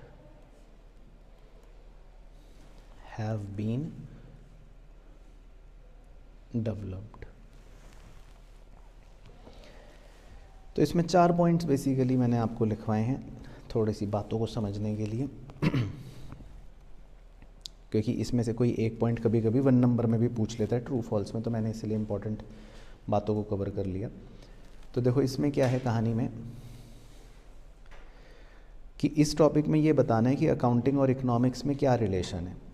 तो हम ये कहते हैं कि relation तो है, लेकिन कैसे क्या क्या बातें बताते हैं। पहले हम बताते हैं कि देखो अकाउंटिंग क्या है। देखो अकाउंटिंग के बारे में हम क्या समझते हैं कि ये एक ऐसा सिस्टम है जो यूज़र को क्या प्रोवाइड करता है, डेटा, और अभी हमने पढ़ा भी यूज़र को जानकारी देता है ना अकाउंटिंग, और उस जानकारी से यूज़र क्या करता है, डिसीजन मेकिंग, कुछ भी निर्णय लेता है। अब मज़ेदार बात यह है कि इकोनॉमिक्स भी सेम ही काम करता है, इकोनॉमिक्स की भी डेफिनेशन सेम ही है। इकोनॉमिक्स भी एक ऐसी साइंस मानी गई है जो किस चीज़ में हेल्प करती है, रैशनल डिसीजन मेकिंग। क्योंकि अगर आपने इकोनॉमिक्स, अगर आपको याद हो बचपन में, इकोनॉमिक्स में आप पढ़ते हो कंज्यूमर इक्विलिब्रियम या सेंट्रल प्रॉब्लम्स, है ना, कि स्कैरसिटी है रिसोर्सेज की, तो उसमें भी तो हम यूज़र को या कंज्यूमर को यही सिखाते हैं कि भाई कैसे डिसीजन लेना है, क्या डिसीजन लेना है। तो इकोनॉमिक्स भी एक प्रकार से साइंस है जो रैशनल डिसीजन मेकिंग करती है। तो इसीलिए पहले 2 पॉइंट्स में यही बताया गया कि भाई अकाउंटिंग एक ऐसा डेटा प्रोवाइड करती है जिससे डिसीजन मेकिंग हो सके, और इकोनॉमिक्स को भी एक ऐसा साइंस माना गया है जो यूज़र की डिसीजन मेकिंग में मदद करती है। अब हल्का सा इनमें एक वाइड गल्फ है। वाइड गल्फ का मतलब होता है डिफरेंस है। तो however there exist a wide gulf between economist and accountants concept of capital and income. ये हम आगे भी सीखेंगे वैसे तो इकोनॉमिक्स में। अब कुछ चीज़ें इकोनॉमिस्ट्स जो होते हैं वो अपने हिसाब से रिकॉर्ड करते हैं, और कुछ चीज़ें अकाउंटेंट्स जो होते हैं वो अपने हिसाब से रिकॉर्ड करते हैं। खासकर इनकम के बारे में मैं आपको एक कॉन्सेप्ट सिखाऊंगा, तब ये बताऊंगा अभी कि अकाउंटिंग के अंदर इनकम अलग फार्मूला होता है और इकोनॉमिक्स में इनकम का अलग फार्मूला होता है। तो ये पॉइंट ये बताने के लिए लिखा गया कि थोड़ा सा डिफरेंस है अकाउंटेंट्स में और इकोनॉमिस्ट्स में। लेकिन फिर भी मैक्रो लेवल की अगर हम बात करें, एट मैक्रो लेवल मतलब इकोनॉमिकल लेवल पर बात करें, economy as a whole level पर बात करें, तो अकाउंटिंग ऐसा डेटा प्रोवाइड करता है जो बहुत सारे इकोनॉमिक डिसीजन मॉडल्स को मतलब बनाने में मदद करता है। तो बहुत सारे इकोनॉमिक मॉडल्स बनाए गए हैं। जैसे इकोनॉमिक्स के अंदर आप बहुत सी थ्योरीज पढ़ते हो, जैसे आपने लेट से प्रोड्यूसर इक्विलिब्रियम या कंज्यूमर इक्विलिब्रियम अगर सुना हो, हम भी पढ़ेंगे, तो उसमें कुछ कंडीशनें होती हैं कि ये होगा तो ये होगा, या ये होगा तो ये होगा। तो उन कंडीशनों के लिए डेटा कौन प्रोवाइड कर रहा है? अकाउंटिंग। तो अकाउंटिंग बहुत सा ऐसा डेटा प्रोवाइड करता है जो इकोनॉमिक्स के डिसीजन मॉडल्स को बनाने में हेल्प करता है। तो मतलब कॉन्क्लूजन बेसिकली यही है कि अकाउंटिंग और इकोनॉमिक्स में इसका मतलब रिश्ता तो है। तो क्लियर हो गया पॉइंट? तो मतलब ये एक रिलेशन है बेसिकली अकाउंटिंग और इकोनॉमिक्स का। इसी तरह दूसरा रिश्ता, उसके भी बातें लिख लेते हैं। दूसरा रिश्ता है जी अकाउंटिंग और स्टैटिस्टिक्स। तो ये थोड़ा इजी है, ये आप समझ जाओगे। इसको तो मैं आपको वैसे ही समझा दूंगा, अकाउंटिंग और स्टैटिस्टिक्स।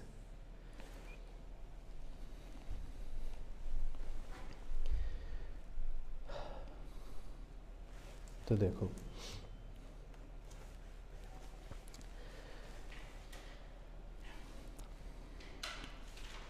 तो आप इसमें ऐसे लिखो फर्स्ट एरो डाल के, the use of statistics,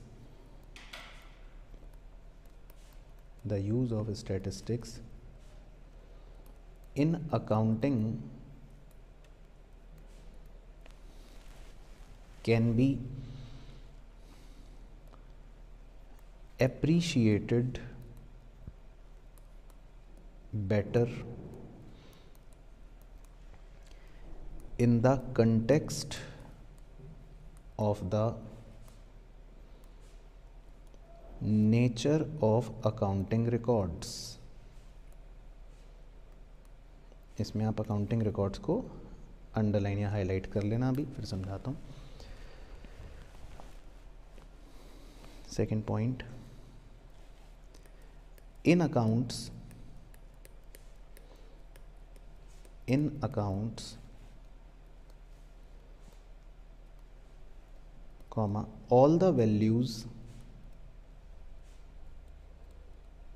are important individually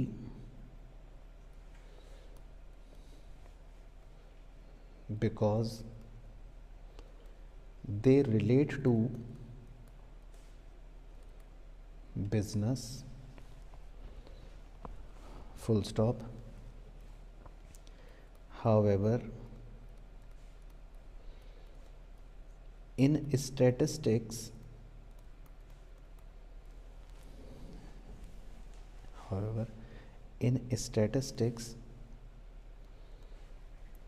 values are represented as an aggregate,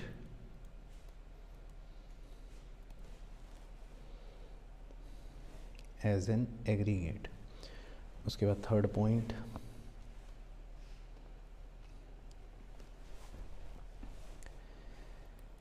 in accountancy comma number of financial and other ratios are based on statistical methods,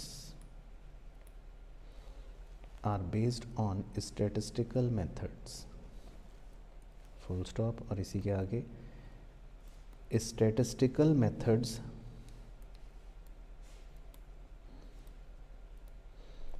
are helpful in developing accounting data and its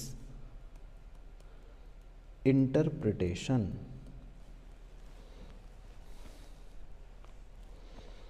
Statistical methods are helpful in developing accounting data and its interpretation.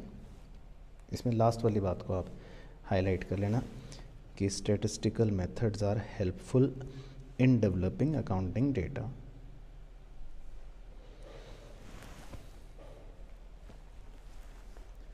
तो इसमें 3 ही points हैं छोटे छोटे और easy से, accounting और statistics.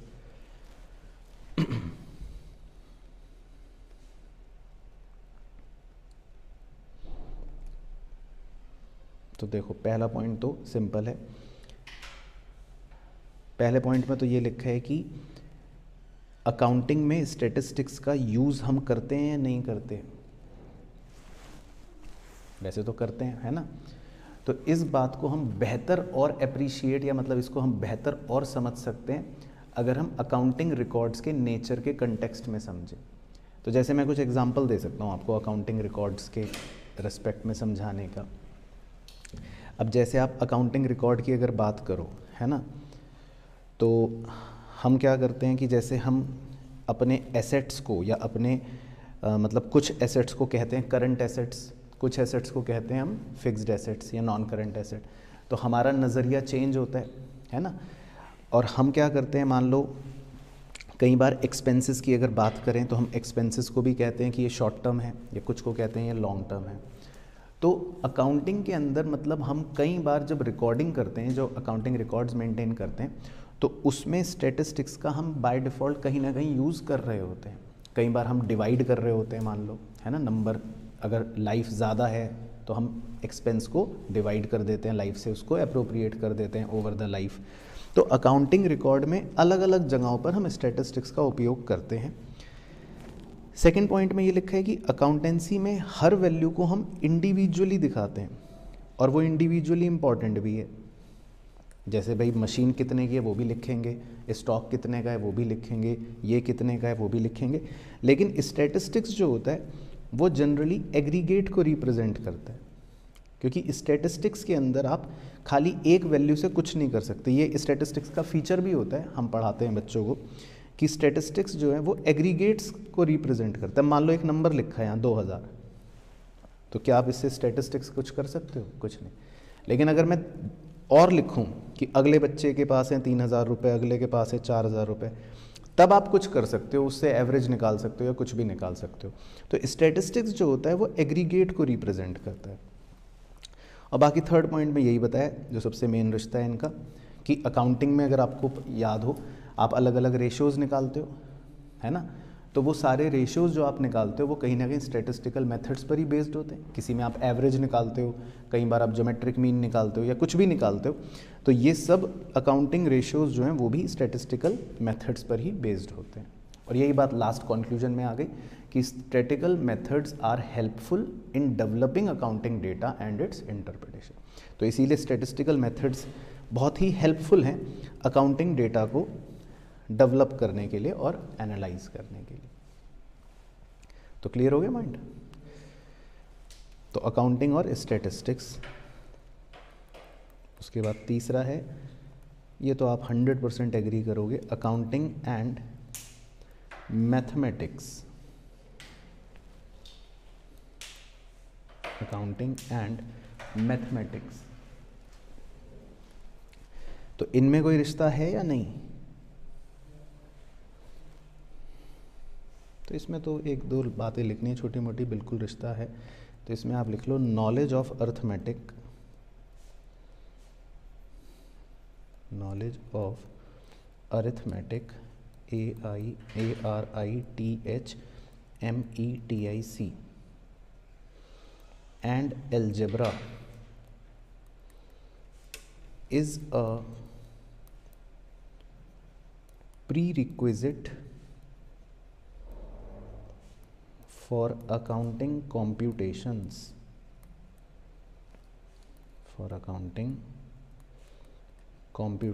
Bracket में आप एग्जाम्पल भी लिख सकते हो, example interest, comma annuity etcetera.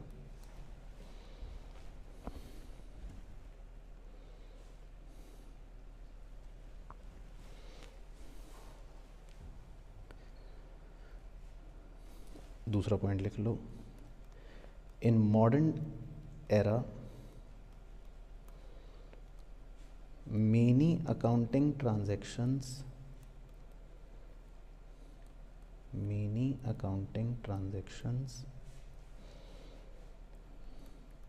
are recorded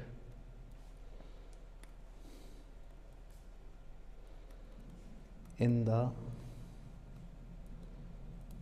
matrix form.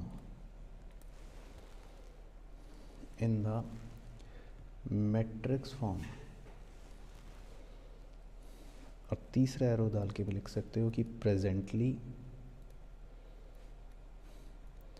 Graphs and charts are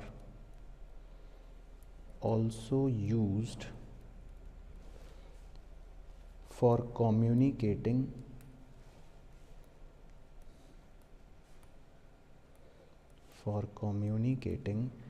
accounting information.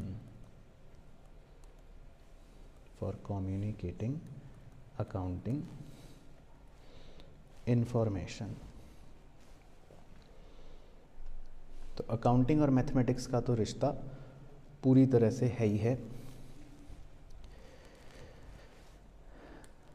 अब बहुत ही सिंपल से पॉइंट्स. अब देखो, आपको अर्थमेटिक और अलजेब्रा की नॉलेज तो होनी चाहिए, नहीं तो आप बेसिक कंप्यूटेशन कैसे करोगे अकाउंटिंग में. मान लो आपको इंटरेस्ट निकालना है तो आपको वो फॉर्मूला आना चाहिए ना कि भाई P into R into T. अब और इंटू करना भी आना चाहिए.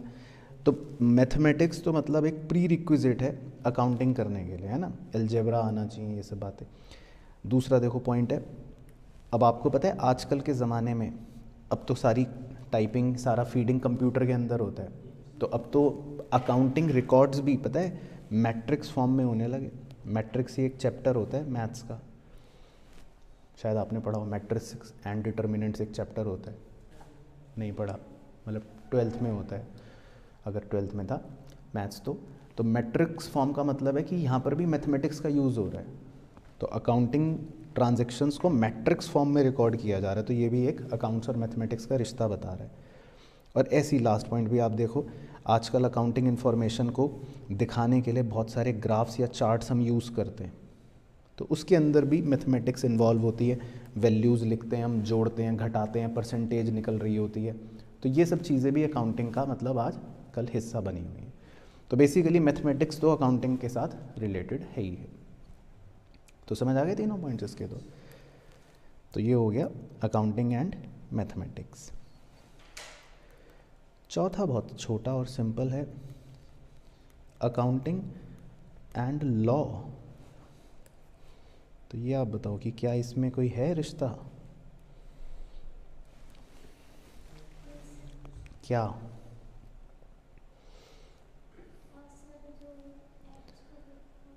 हाँ देखो, अब अकाउंटिंग में एक इसका सबसे बेस्ट एग्जांपल देता हूँ. अब आप पार्टनरशिप अकाउंट पढ़ते हो, है ना, और आप पार्टनरशिप एक्ट भी पढ़ते हो 1932, है ना.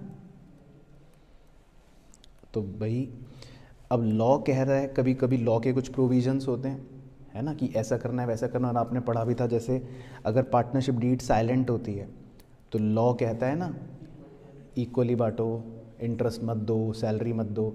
तो इन लॉ के कानूनों के प्रावधान के हिसाब से हमें अकाउंटिंग करनी पड़ती है. फिर क्या आप इंटरेस्ट दोगे? नहीं दोगे. क्या आप प्रॉफिट 3:1 में बांटोगे? नहीं बांटोगे. तो मतलब कई बार कानून की बहुत सारी चीज़ें ऐसी होती हैं, उनके प्रोविजंस बहुत सारे ऐसे होते हैं जिनको हमें अकाउंटिंग में पालन करना पड़ता है और अकाउंटिंग उस हिसाब से करनी पड़ती है। तो अकाउंटिंग और लॉ का तो हमें मतलब मान के चलते हैं कि एक रिश्ता है ही है ना। तो इसमें मतलब कुछ लिखना ऐसा नहीं है, बस इसमें आप एक एग्जांपल ऐसे ये मेंशन कर लो कि भाई जैसे इंडियन पार्टनरशिप एक्ट 1932, तो इसके बहुत सारे प्रोविजंस होते हैं, बस ऐसे ही लिख लो शॉर्ट में, provisions are there and accounting is done on the basis of these provisions. और हम जो अकाउंटिंग करते हैं वो इन्हीं सब प्रोविजंस के बेसिस पर करते हैं। और भी बहुत सारे उदाहरण हैं, ऐसा नहीं कि खाली यही है। अब कंपनीज एक्ट है, देखो वो भी आप पढ़ते हो, है ना, वो भी एक कानून है, और कंपनीज एक्ट के भी हम सारी अकाउंटिंग करते हैं। तो अकाउंटिंग का और लॉ का मतलब एक रिलेशन है, इनका भी लिंक है। हाँ, है ना। तो ये बेसिकली अकाउंटिंग एंड लॉ। और इसी तरह एक और पांचवा रिश्ता है, वो भी छोटा सा ही है, वो तो आपने पहले भी पढ़ा है, accounting and management.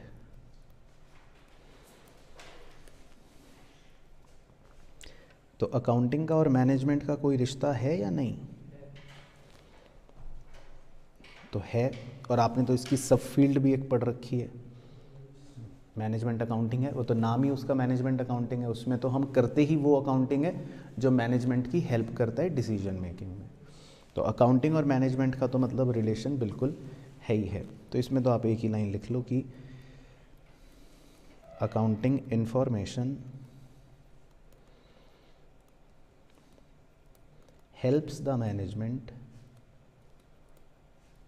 Accounting information helps the management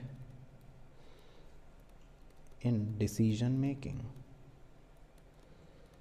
तो अकाउंटिंग का और मैनेजमेंट का तो बिल्कुल रिलेशन है ही,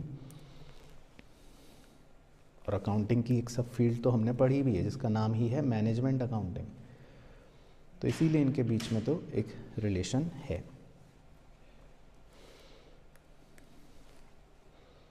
ठीक है, तो ये मतलब एक टॉपिक बन गया, लेकिन कई बार ये आ जाता है, तो कई बार इसका क्वेश्चन ऐसे आ जाता है कि अगर 5 नंबर का आता है तो वो कहता है कि अकाउंटिंग का क्या रिलेशन है विद अदर डिसिप्लिन्स। तो आप इसमें कोई भी 4-5 पॉइंट्स, या तो पाँचों ही मेंशन कर दो या कोई भी 4 कर दो। और कभी कभी छोटा क्वेश्चन 1 नंबर का कोई भी पॉइंट का पूछ लेते हैं, या जनरली 2 नंबर का कोई भी एक रिलेशन अगर पूछेगा तो एक रिलेशन पूछ सकता है। बट समझ आ गया, रिलेशन अकाउंटिंग के अलग अलग डिसिप्लिन्स के साथ हैं। उसके बाद लास्ट टॉपिक जो है वो छोटा सा टॉपिक है, नंबर 11। उसमें बेसिकली बस हमें लिखना है रोल ऑफ अकाउंटेंट।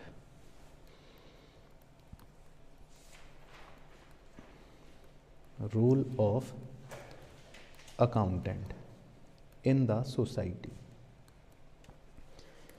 तो ये बेसिकली आपके लिए अच्छा टॉपिक है, मतलब वैसे प्रैक्टिकली कि आप सीए बन के क्या क्या कर सकते हो। तो इसमें बेसिकली ये बताया गया है कि अकाउंटेंट के क्या रोल हैं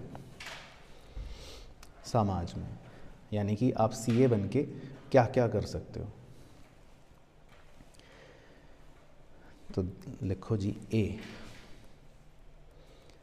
एक maintenance of books of accounts.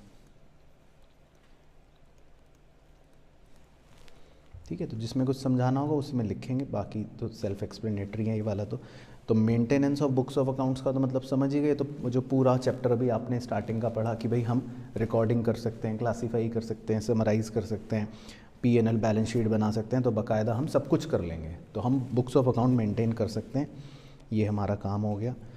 B, दूसरा हम सीए बनने के बाद कर सकते हैं statutory audit. Statutory audit,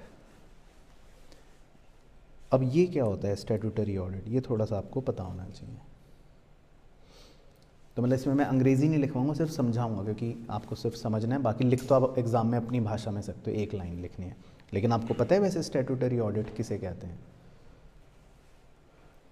statutory audit का मतलब ये होता है कि जैसे कोई भी कंपनी है, ठीक है, तो आज हर कंपनी के लिए एक कंपलसरी मैंडेटरी रिक्वायरमेंट ये होती है कि आप अपना जो भी ये पीएनएल और बैलेंस शीट बनाते हो, मतलब आपके जो भी फाइनेंशियल स्टेटमेंट्स हैं, तो वो फाइनेंशियल स्टेटमेंट्स बिल्कुल मतलब गंगा नदी के भांति ट्रू और फेयर व्यू बताने चाहिए, मतलब कि सत्य होने चाहिए, उसमें कोई झूठ ना हो। तो वैसे तो हर कंपनी कह देगी कि ले लो, मैंने तो बिल्कुल सच बनाया है ना। अब इसको वेरीफाई कौन करेगा कि इन्होंने सच बनाया? सीए करेगा। तो कंपनियों ने स्टैट्यूटरी ऑडिट की पावर्स चार्टर्ड अकाउंटेंट्स को दे रखी है, सीए को या सीए फर्म को। तो जब कोई सीए इनकी बैलेंस शीट पर दस्तखत कर देगा तब माना जाएगा कि ये सही है, नहीं तो फिर कुछ नहीं। तो इस कार्यक्रम को स्टैट्यूटरी ऑडिट बोलते हैं। तो जब आप सीए बन जाते हो तो आप एक ये काम भी कर सकते हो, या सीए फर्म्स जो होती हैं वो ये काम भी करती हैं। तो वो कंपनियों की बैलेंस शीट चेक करती हैं और फिर उनको साइन करती हैं अगर वो सही हैं तो, और इसके बदले में कंपनी उन्हें पैसे देती है। तो ये भी आपका एक काम हो गया। समझ आ गया स्टैट्यूटरी ऑडिट। सी तीसरा होता है internal audit. Internal audit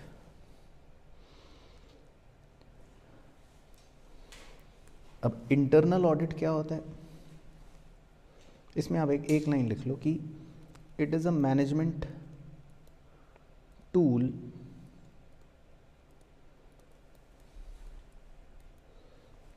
whereby internal auditor examines the accounting transactions, whereby internal auditor examines the accounting transactions।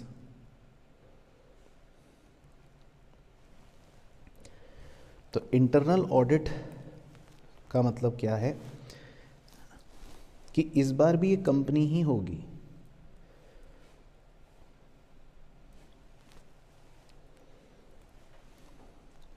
लेकिन इस बार क्या डिफरेंस होगा पुराने वाले में और इसमें? सर यहाँ हाफ सी भी कर सकते हैं, हाफ सी भी कर सकते हैं। नहीं, हाफ सीए नहीं कर सकते। मतलब हाफ सीए कर ले वो तो एक अलग बात है, लेकिन इसमें मेन डिफरेंस ये होता है कि इंटरनल ऑडिट इसको इसलिए बोलते हैं कि अब कंपनी ने किसी सीए को अपने पास नौकरी पर रख रखा है। अब उसका काम ही ये है कि रोज बैठ के वो सारे बुक्स ऑफ अकाउंट्स चेक करता रहेगा अंदर ही अंदर, लेकिन इसके सिग्नेचर की वैसे वैल्यू नहीं होगी क्योंकि ये तो कंपनी का मुलाजिम ही है। लेकिन ये फिर भी इंटरनली चेक करता रहेगा कि सब कुछ ठीक है, ताकि जब बाहर से स्टैट्यूटरी ऑडिटर आए तो वो कुछ उसमें गलतियां ना निकाले। तो कई बार आपको कंपनी के अंदर भी इस तरह का काम करने को मिल सकता है। आप कंपनी के अंदर बैठ के ही उनके बुक्स ऑफ अकाउंट्स को एग्जामिन करते रहोगे, तो इसको इंटरनल ऑडिट बोलते हैं एक तरह से। मतलब एक तरह से ऐसा समझ लो कि मैंने बोला कि मैं एक हफ्ते बाद आऊँगा क्लास में चेक करने कि कौन बच्चा पढ़ रहा है या नहीं पढ़ रहा, क्वेश्चन कर लिए कि नहीं कर लिए, तो मैं हो गया स्टैट्यूटरी ऑडिटर। अब आपने सोचा सर एक हफ्ते बाद आएंगे, अब पता चला सबके किसके क्वेश्चन चेक कर ले, कोई बच्चा फंस ना जाए, तो आपने अपने में से एक मॉनिटर को सेलेक्ट करके कहा कि तुम सबका आंसर सॉल्व करवा दो। तो वो जो इंटरनली एक मॉनिटर आपने सेलेक्ट कर लिया वो इंटरनल ऑडिटर हो गया। तो एक होता है स्टैट्यूटरी ऑडिटर, वो हो गया जो बाहर से आता है और चेक करके पैसे लेके चला जाएगा। वो सैलरी पे काम नहीं करता, वो तो अपने काम के पैसे लेता है, 1 टाइम 2 टाइम जो भी। लेकिन इंटरनल ऑडिटर जो होता है वो मंथली तनख्वाह पर कंपनी के अंदर ही रोज़ जाता है, ऑफिस जाता है, काम करता है और रोज़ एग्जामिन करता है कि सब कुछ ठीक है कि नहीं। मुंशी, तो ये भी एक एरिया ऑफ सर्विस हो गया। डी, और क्या कर सकते हो आप सीए बन के? और आप कर सकते हो टैक्सेशन। टैक्सेशन का काम कर सकते हो आप। तो टैक्सेशन के बारे में तो खैर आपको पता ही है, लिख लो फिर भी डैश डाल के, direct and indirect taxation.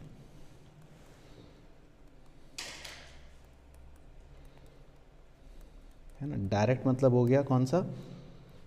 Income tax, और इनडायरेक्ट हो गया मतलब जैसे जीएसटी।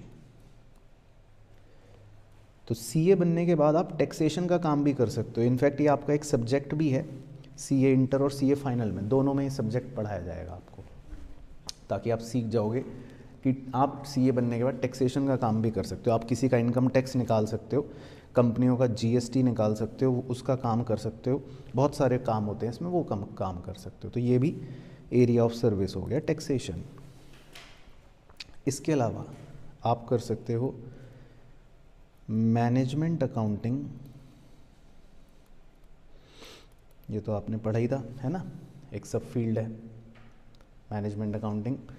एंड कंसल्टेंसी सर्विस, आप कंसल्टेंसी सर्विस भी प्रोवाइड कर सकते हो, और लोग कंसल्ट करने के अच्छे अच्छे पैसे देते हैं, लाखों लाखों रुपए देते हैं, मतलब डिपेंडिंग अपॉन आप कितने अच्छे कंसल्टेंट हो या आपकी कितनी फेस वैल्यू है। तो अब कंसल्टेंसी सर्विस भी आप सीए बन के दे सकते हो कि मान लो कोई कंपनी आई आपके पास, कंपनी ने कहा कि भाई हमारे पास 100 करोड़ रुपए हैं, लेकिन हमें समझ नहीं आ रहा हम इसका क्या करें। तो आपने कहा ठीक है मैं सीए हूँ, मैं बता दूंगा कि क्या करें, लेकिन मुझे बस बदले में 1% अपना कमीशन चाहिए। तो 1 करोड़ आपके, और आपने बदले में सलाह दे दी। तो सोचो सलाह देने के 1 करोड़ रुपए मिलेंगे आपको, लेकिन सलाह सही होनी चाहिए कि कंपनी के 100 करोड़ रुपए आप इस तरह से निवेश करवाओगे कि कंपनी को मतलब उससे फिर फ़ायदा होगा, या कुछ भी मतलब तरह की आप कंसल्टेंसी दे सकते हो। तो ये भी एक काम है अकाउंटेंट का जो किया जा सकता है। और मैनेजमेंट अकाउंटिंग तो खैर आपको पता ही, वो तो सेम है। मैनेजमेंट अकाउंटिंग मतलब कि वही आप ऐसी अकाउंटिंग भी कर सकते हो जो डिसीजन मेकिंग में हेल्प करती है मैनेजमेंट की, है ना। तो ये भी आप सीए फाइनल में सब्जेक्ट पढ़ोगे, मैंने आपको बताया था मैनेजमेंट अकाउंटिंग। तो आप सीए बन के ये भी कर सकते हो, है ना। तो ये भी आपका एक एरिया ऑफ सर्विस हो गया। अच्छा, और क्या कर सकते हो? 6th, financial advice. ये तो खैर आप दोगे ही सबको, फाइनेंशियल एडवाइस, कि भाई आप फाइनेंशियल सलाहें देते हो, है ना। तो फाइनेंशियल सलाह कैसी हो सकती हैं या किससे रिलेटेड हो सकते हैं, कुछ इसके नीचे लिख लो छोटे छोटे एरो डाल के, जैसे investments, insurance, business expansion,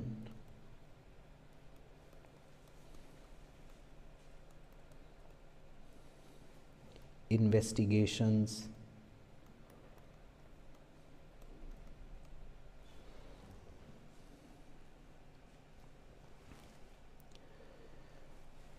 pension schemes, etcetera.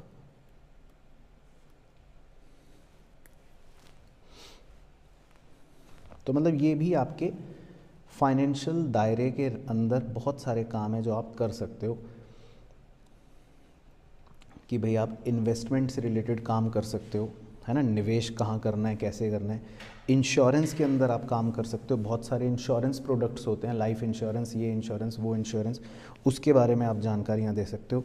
Business expansion कैसे करना है, इसके अंदर आप काम कर सकते हो। बड़े बड़े बिग 4 फर्म्स के अंदर इसके डिपार्टमेंट भी होते हैं बाकायदा, मर्जर्स एंड एक्विजिशंस, है ना, ये सब। इन्वेस्टिगेशंस भी कर सकते हो। इन्वेस्टिगेशन मतलब वो वाली नहीं कि सर वहाँ उधर मर्डर हो गया था तो हमें इन्वेस्टिगेशन करना है। फाइनेंशियल इन्वेस्टिगेशन, कि भाई किसी कंपनी का मान लो आपको प्रॉफिट निकालना है या किसी का बैलेंस शीट नहीं बन रही, तो किसी भी तरह की आप इन्वेस्टिगेशन कर सकते हो, मतलब फाइनेंशियल इन्वेस्टिगेशन कर सकते हो। पेंशन स्कीम्स, उससे रिलेटेड आप फाइनेंशियल एडवाइस दे सकते हो या उससे रिलेटेड काम कर सकते हो, एटसेट्रा। मतलब बहुत सारी चीज़ें हैं, ये तो एंडलेस लिस्ट है। और जी में लिख लेते हैं अदर सर्विसेज, यानी कि और भी बहुत सारी दूसरे काम कर सकते हो आप, अदर सर्विसेज, है ना। उसमें एक आध लिख लो अदर सर्विसेज में कि और क्या अदर काम कर सकते हो। जैसे हो गया सेक्रेटेरियल वर्क, हालांकि इसके लिए कंपनी सेक्रेटरीज होते हैं, है ना, सीएस, आपने सुना होगा, सीएस भी एक कोर्स होता है ना, कंपनी सेक्रेटरी, तो वो बेहतर करते हैं वैसे सेक्रेटेरियल वर्क, लेकिन ठीक है छोटे मोटे तो हमें भी आ ही जाता है ना, MOA AOA बनाना, ये वो बनाना तो हम भी कर लेते हैं, तो वो भी काम कर सकते हैं। सेक्रेटेरियल वर्क हो गया, share registration work,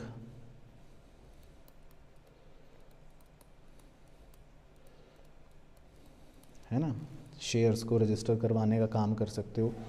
company formation, कल को आपको किसी की कंपनी बनवानी होगी, आप कंपनी बनवा दोगे कि चलो मैं कंपनी बनवाऊंगा, ये कर सकते हो। आर्बिट्रेशन,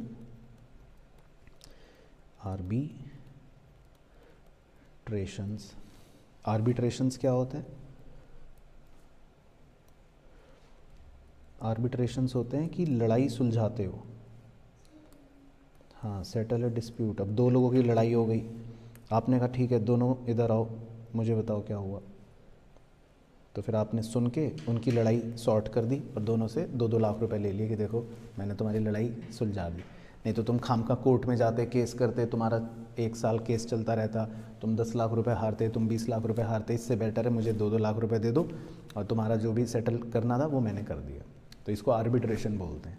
तो मतलब बहुत सारे काम आप कर सकते हैं। और क्या कर सकते हो, और लिख लो, कॉस्ट अकाउंटेंट्स, है ना, वो ये भी मैंने बताया ना, कॉस्ट अकाउंटिंग होती है हमारी एक सब फील्ड, वो कर सकते हो। और एटसेट्रा, मतलब और भी आप चीज़ें कर सकते हो, कोई रोक टोक नहीं है।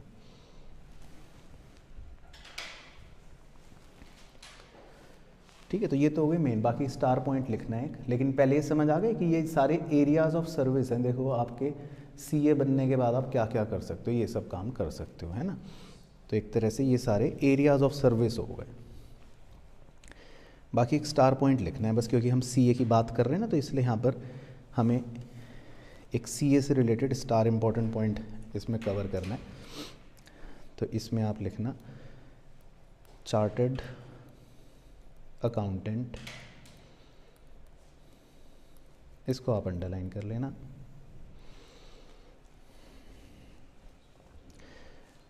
तो हमारे सिलेबस में क्योंकि ICI ने दिया है कि 3 बातें बच्चे को बता दो, ताकि उसको अच्छा भी लगे और पता भी हो कि भाई चार्टर्ड अकाउंटेंट जो है उसका रोल 3 जगह स्पेसिफिकली है। तो 3 एरो बना लेते हैं हम। इन इंडस्ट्री में,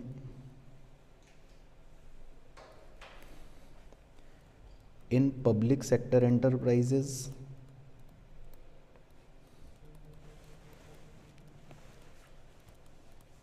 पब्लिक सेक्टर एंटरप्राइजेस में,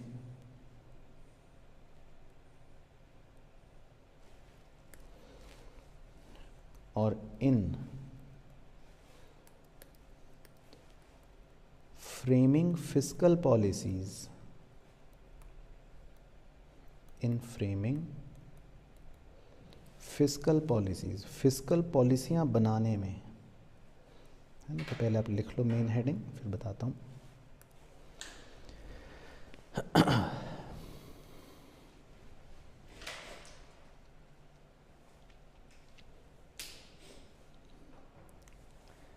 अब पहले इंडस्ट्री की बात करते हैं। तो इंडस्ट्री में कैसे,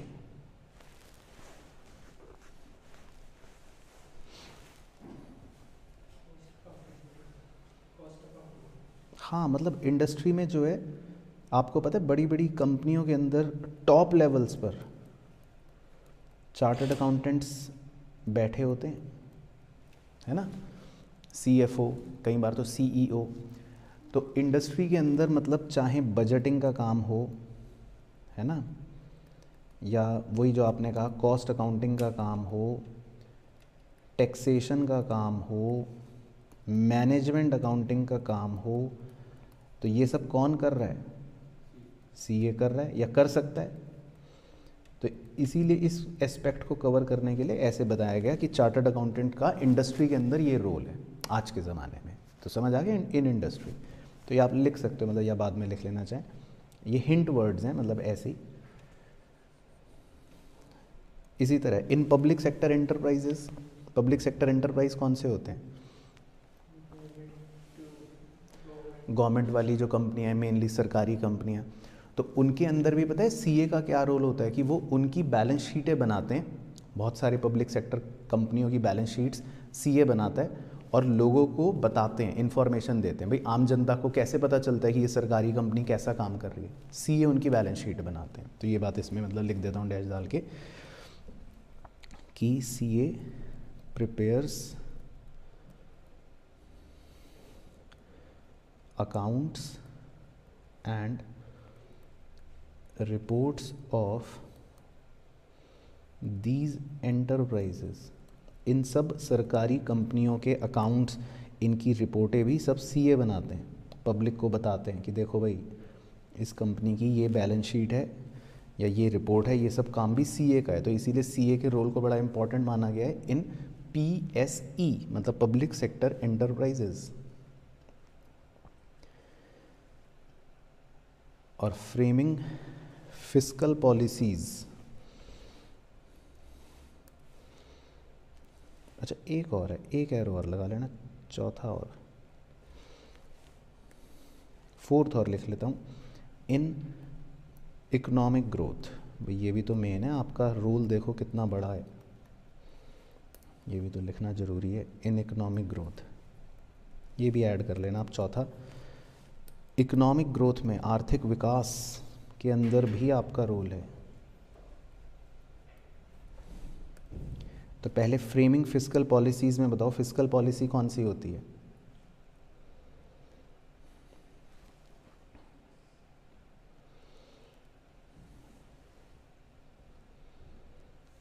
मतलब फिस्कल पॉलिसी वैसे एक शब्द है, जनरल शब्द होता है। फिस्कल पॉलिसी का मतलब होता है, फिस्कल वर्ड का मतलब होता है रेवेन्यू और एक्सपेंडिचर, उसे फिस्कल पॉलिसी कहते हैं। तो मतलब सीए जो होता है, आप चाहे किसी कंपनी का एग्जांपल ले लो, किसी इंडस्ट्री का एग्जांपल ले लो, पूरे देश का भी अगर आप एग्जांपल लोगे, तो देश में अगर कोई बजट भी बना रहा है, लेट से फाइनेंस मिनिस्टर है ना, तो वो भी कहीं ना कहीं किससे सलाह मशवरा करते हैं? सीए से। या कंपनी अपना इनकम और एक्सपेंडिचर अगर बजट बनाती है, सोच रही है, तो उसके अंदर पॉलिसी कौन बनाएगा? सीए बनाएगा। तो फ्रेमिंग फिस्कल पॉलिसीज़ का मतलब ये होता है कि भाई कोई भी एक्सपेंस और रेवेन्यू से रिलेटेड अगर नीतियाँ बन रही हैं तो उसके अंदर सीए का रोल होता है। तो ये आप इसमें कीवर्ड लिख लो छोटा सा कि भाई फिस्कल पॉलिसीज़ का मतलब है कि ऐसे लिख सकते हो कि CA has important role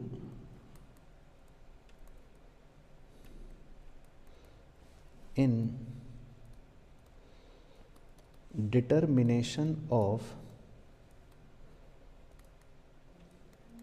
fiscal policies, bracket में फिस्कल पॉलिसीज के related to income and expenses.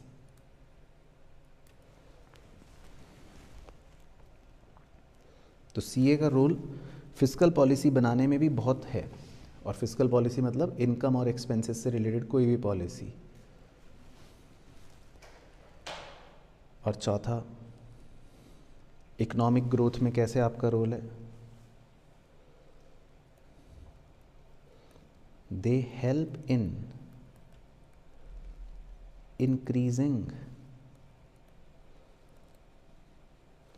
Business efficiency. आप बिज़नेस की एफिशिएंसी बढ़ाने में मदद करते हो। एक अच्छा सीए जो होगा वो बिज़नेस को एफिशिएंट बनाएगा, और जितना बिज़नेस एफिशिएंट बनेगा उतना ही इकोनॉमिक ग्रोथ भी होगा, क्योंकि बिज़नेस अच्छे से काम करेंगे तो इकोनॉमी ग्रो करेगी। तो ये भी आप लिख सकते हो। तो मतलब इस पॉइंट को समझाने का बस ये मतलब है कि सीए का रोल देखो हर जगह है, इंडस्ट्री में है, पब्लिक सेक्टर एंटरप्राइजेज में है, नीतियाँ बनाने में भी है, और आर्थिक विकास में भी है देश के। तो मतलब इसको ये स्टार पॉइंट का कंटेक्स्ट ये है कि सीए जो है वो उसका रोल इन जगहों पर है। चलो तो क्लियर हो गई कहानी? ठीक है, तो इसको आप क्लोज कर सकते हो। तो बेसिकली आपका पूरा चैप्टर बनता है nature and scope of accounting वाला, तो वो चैप्टर आपका कंप्लीट हो गया।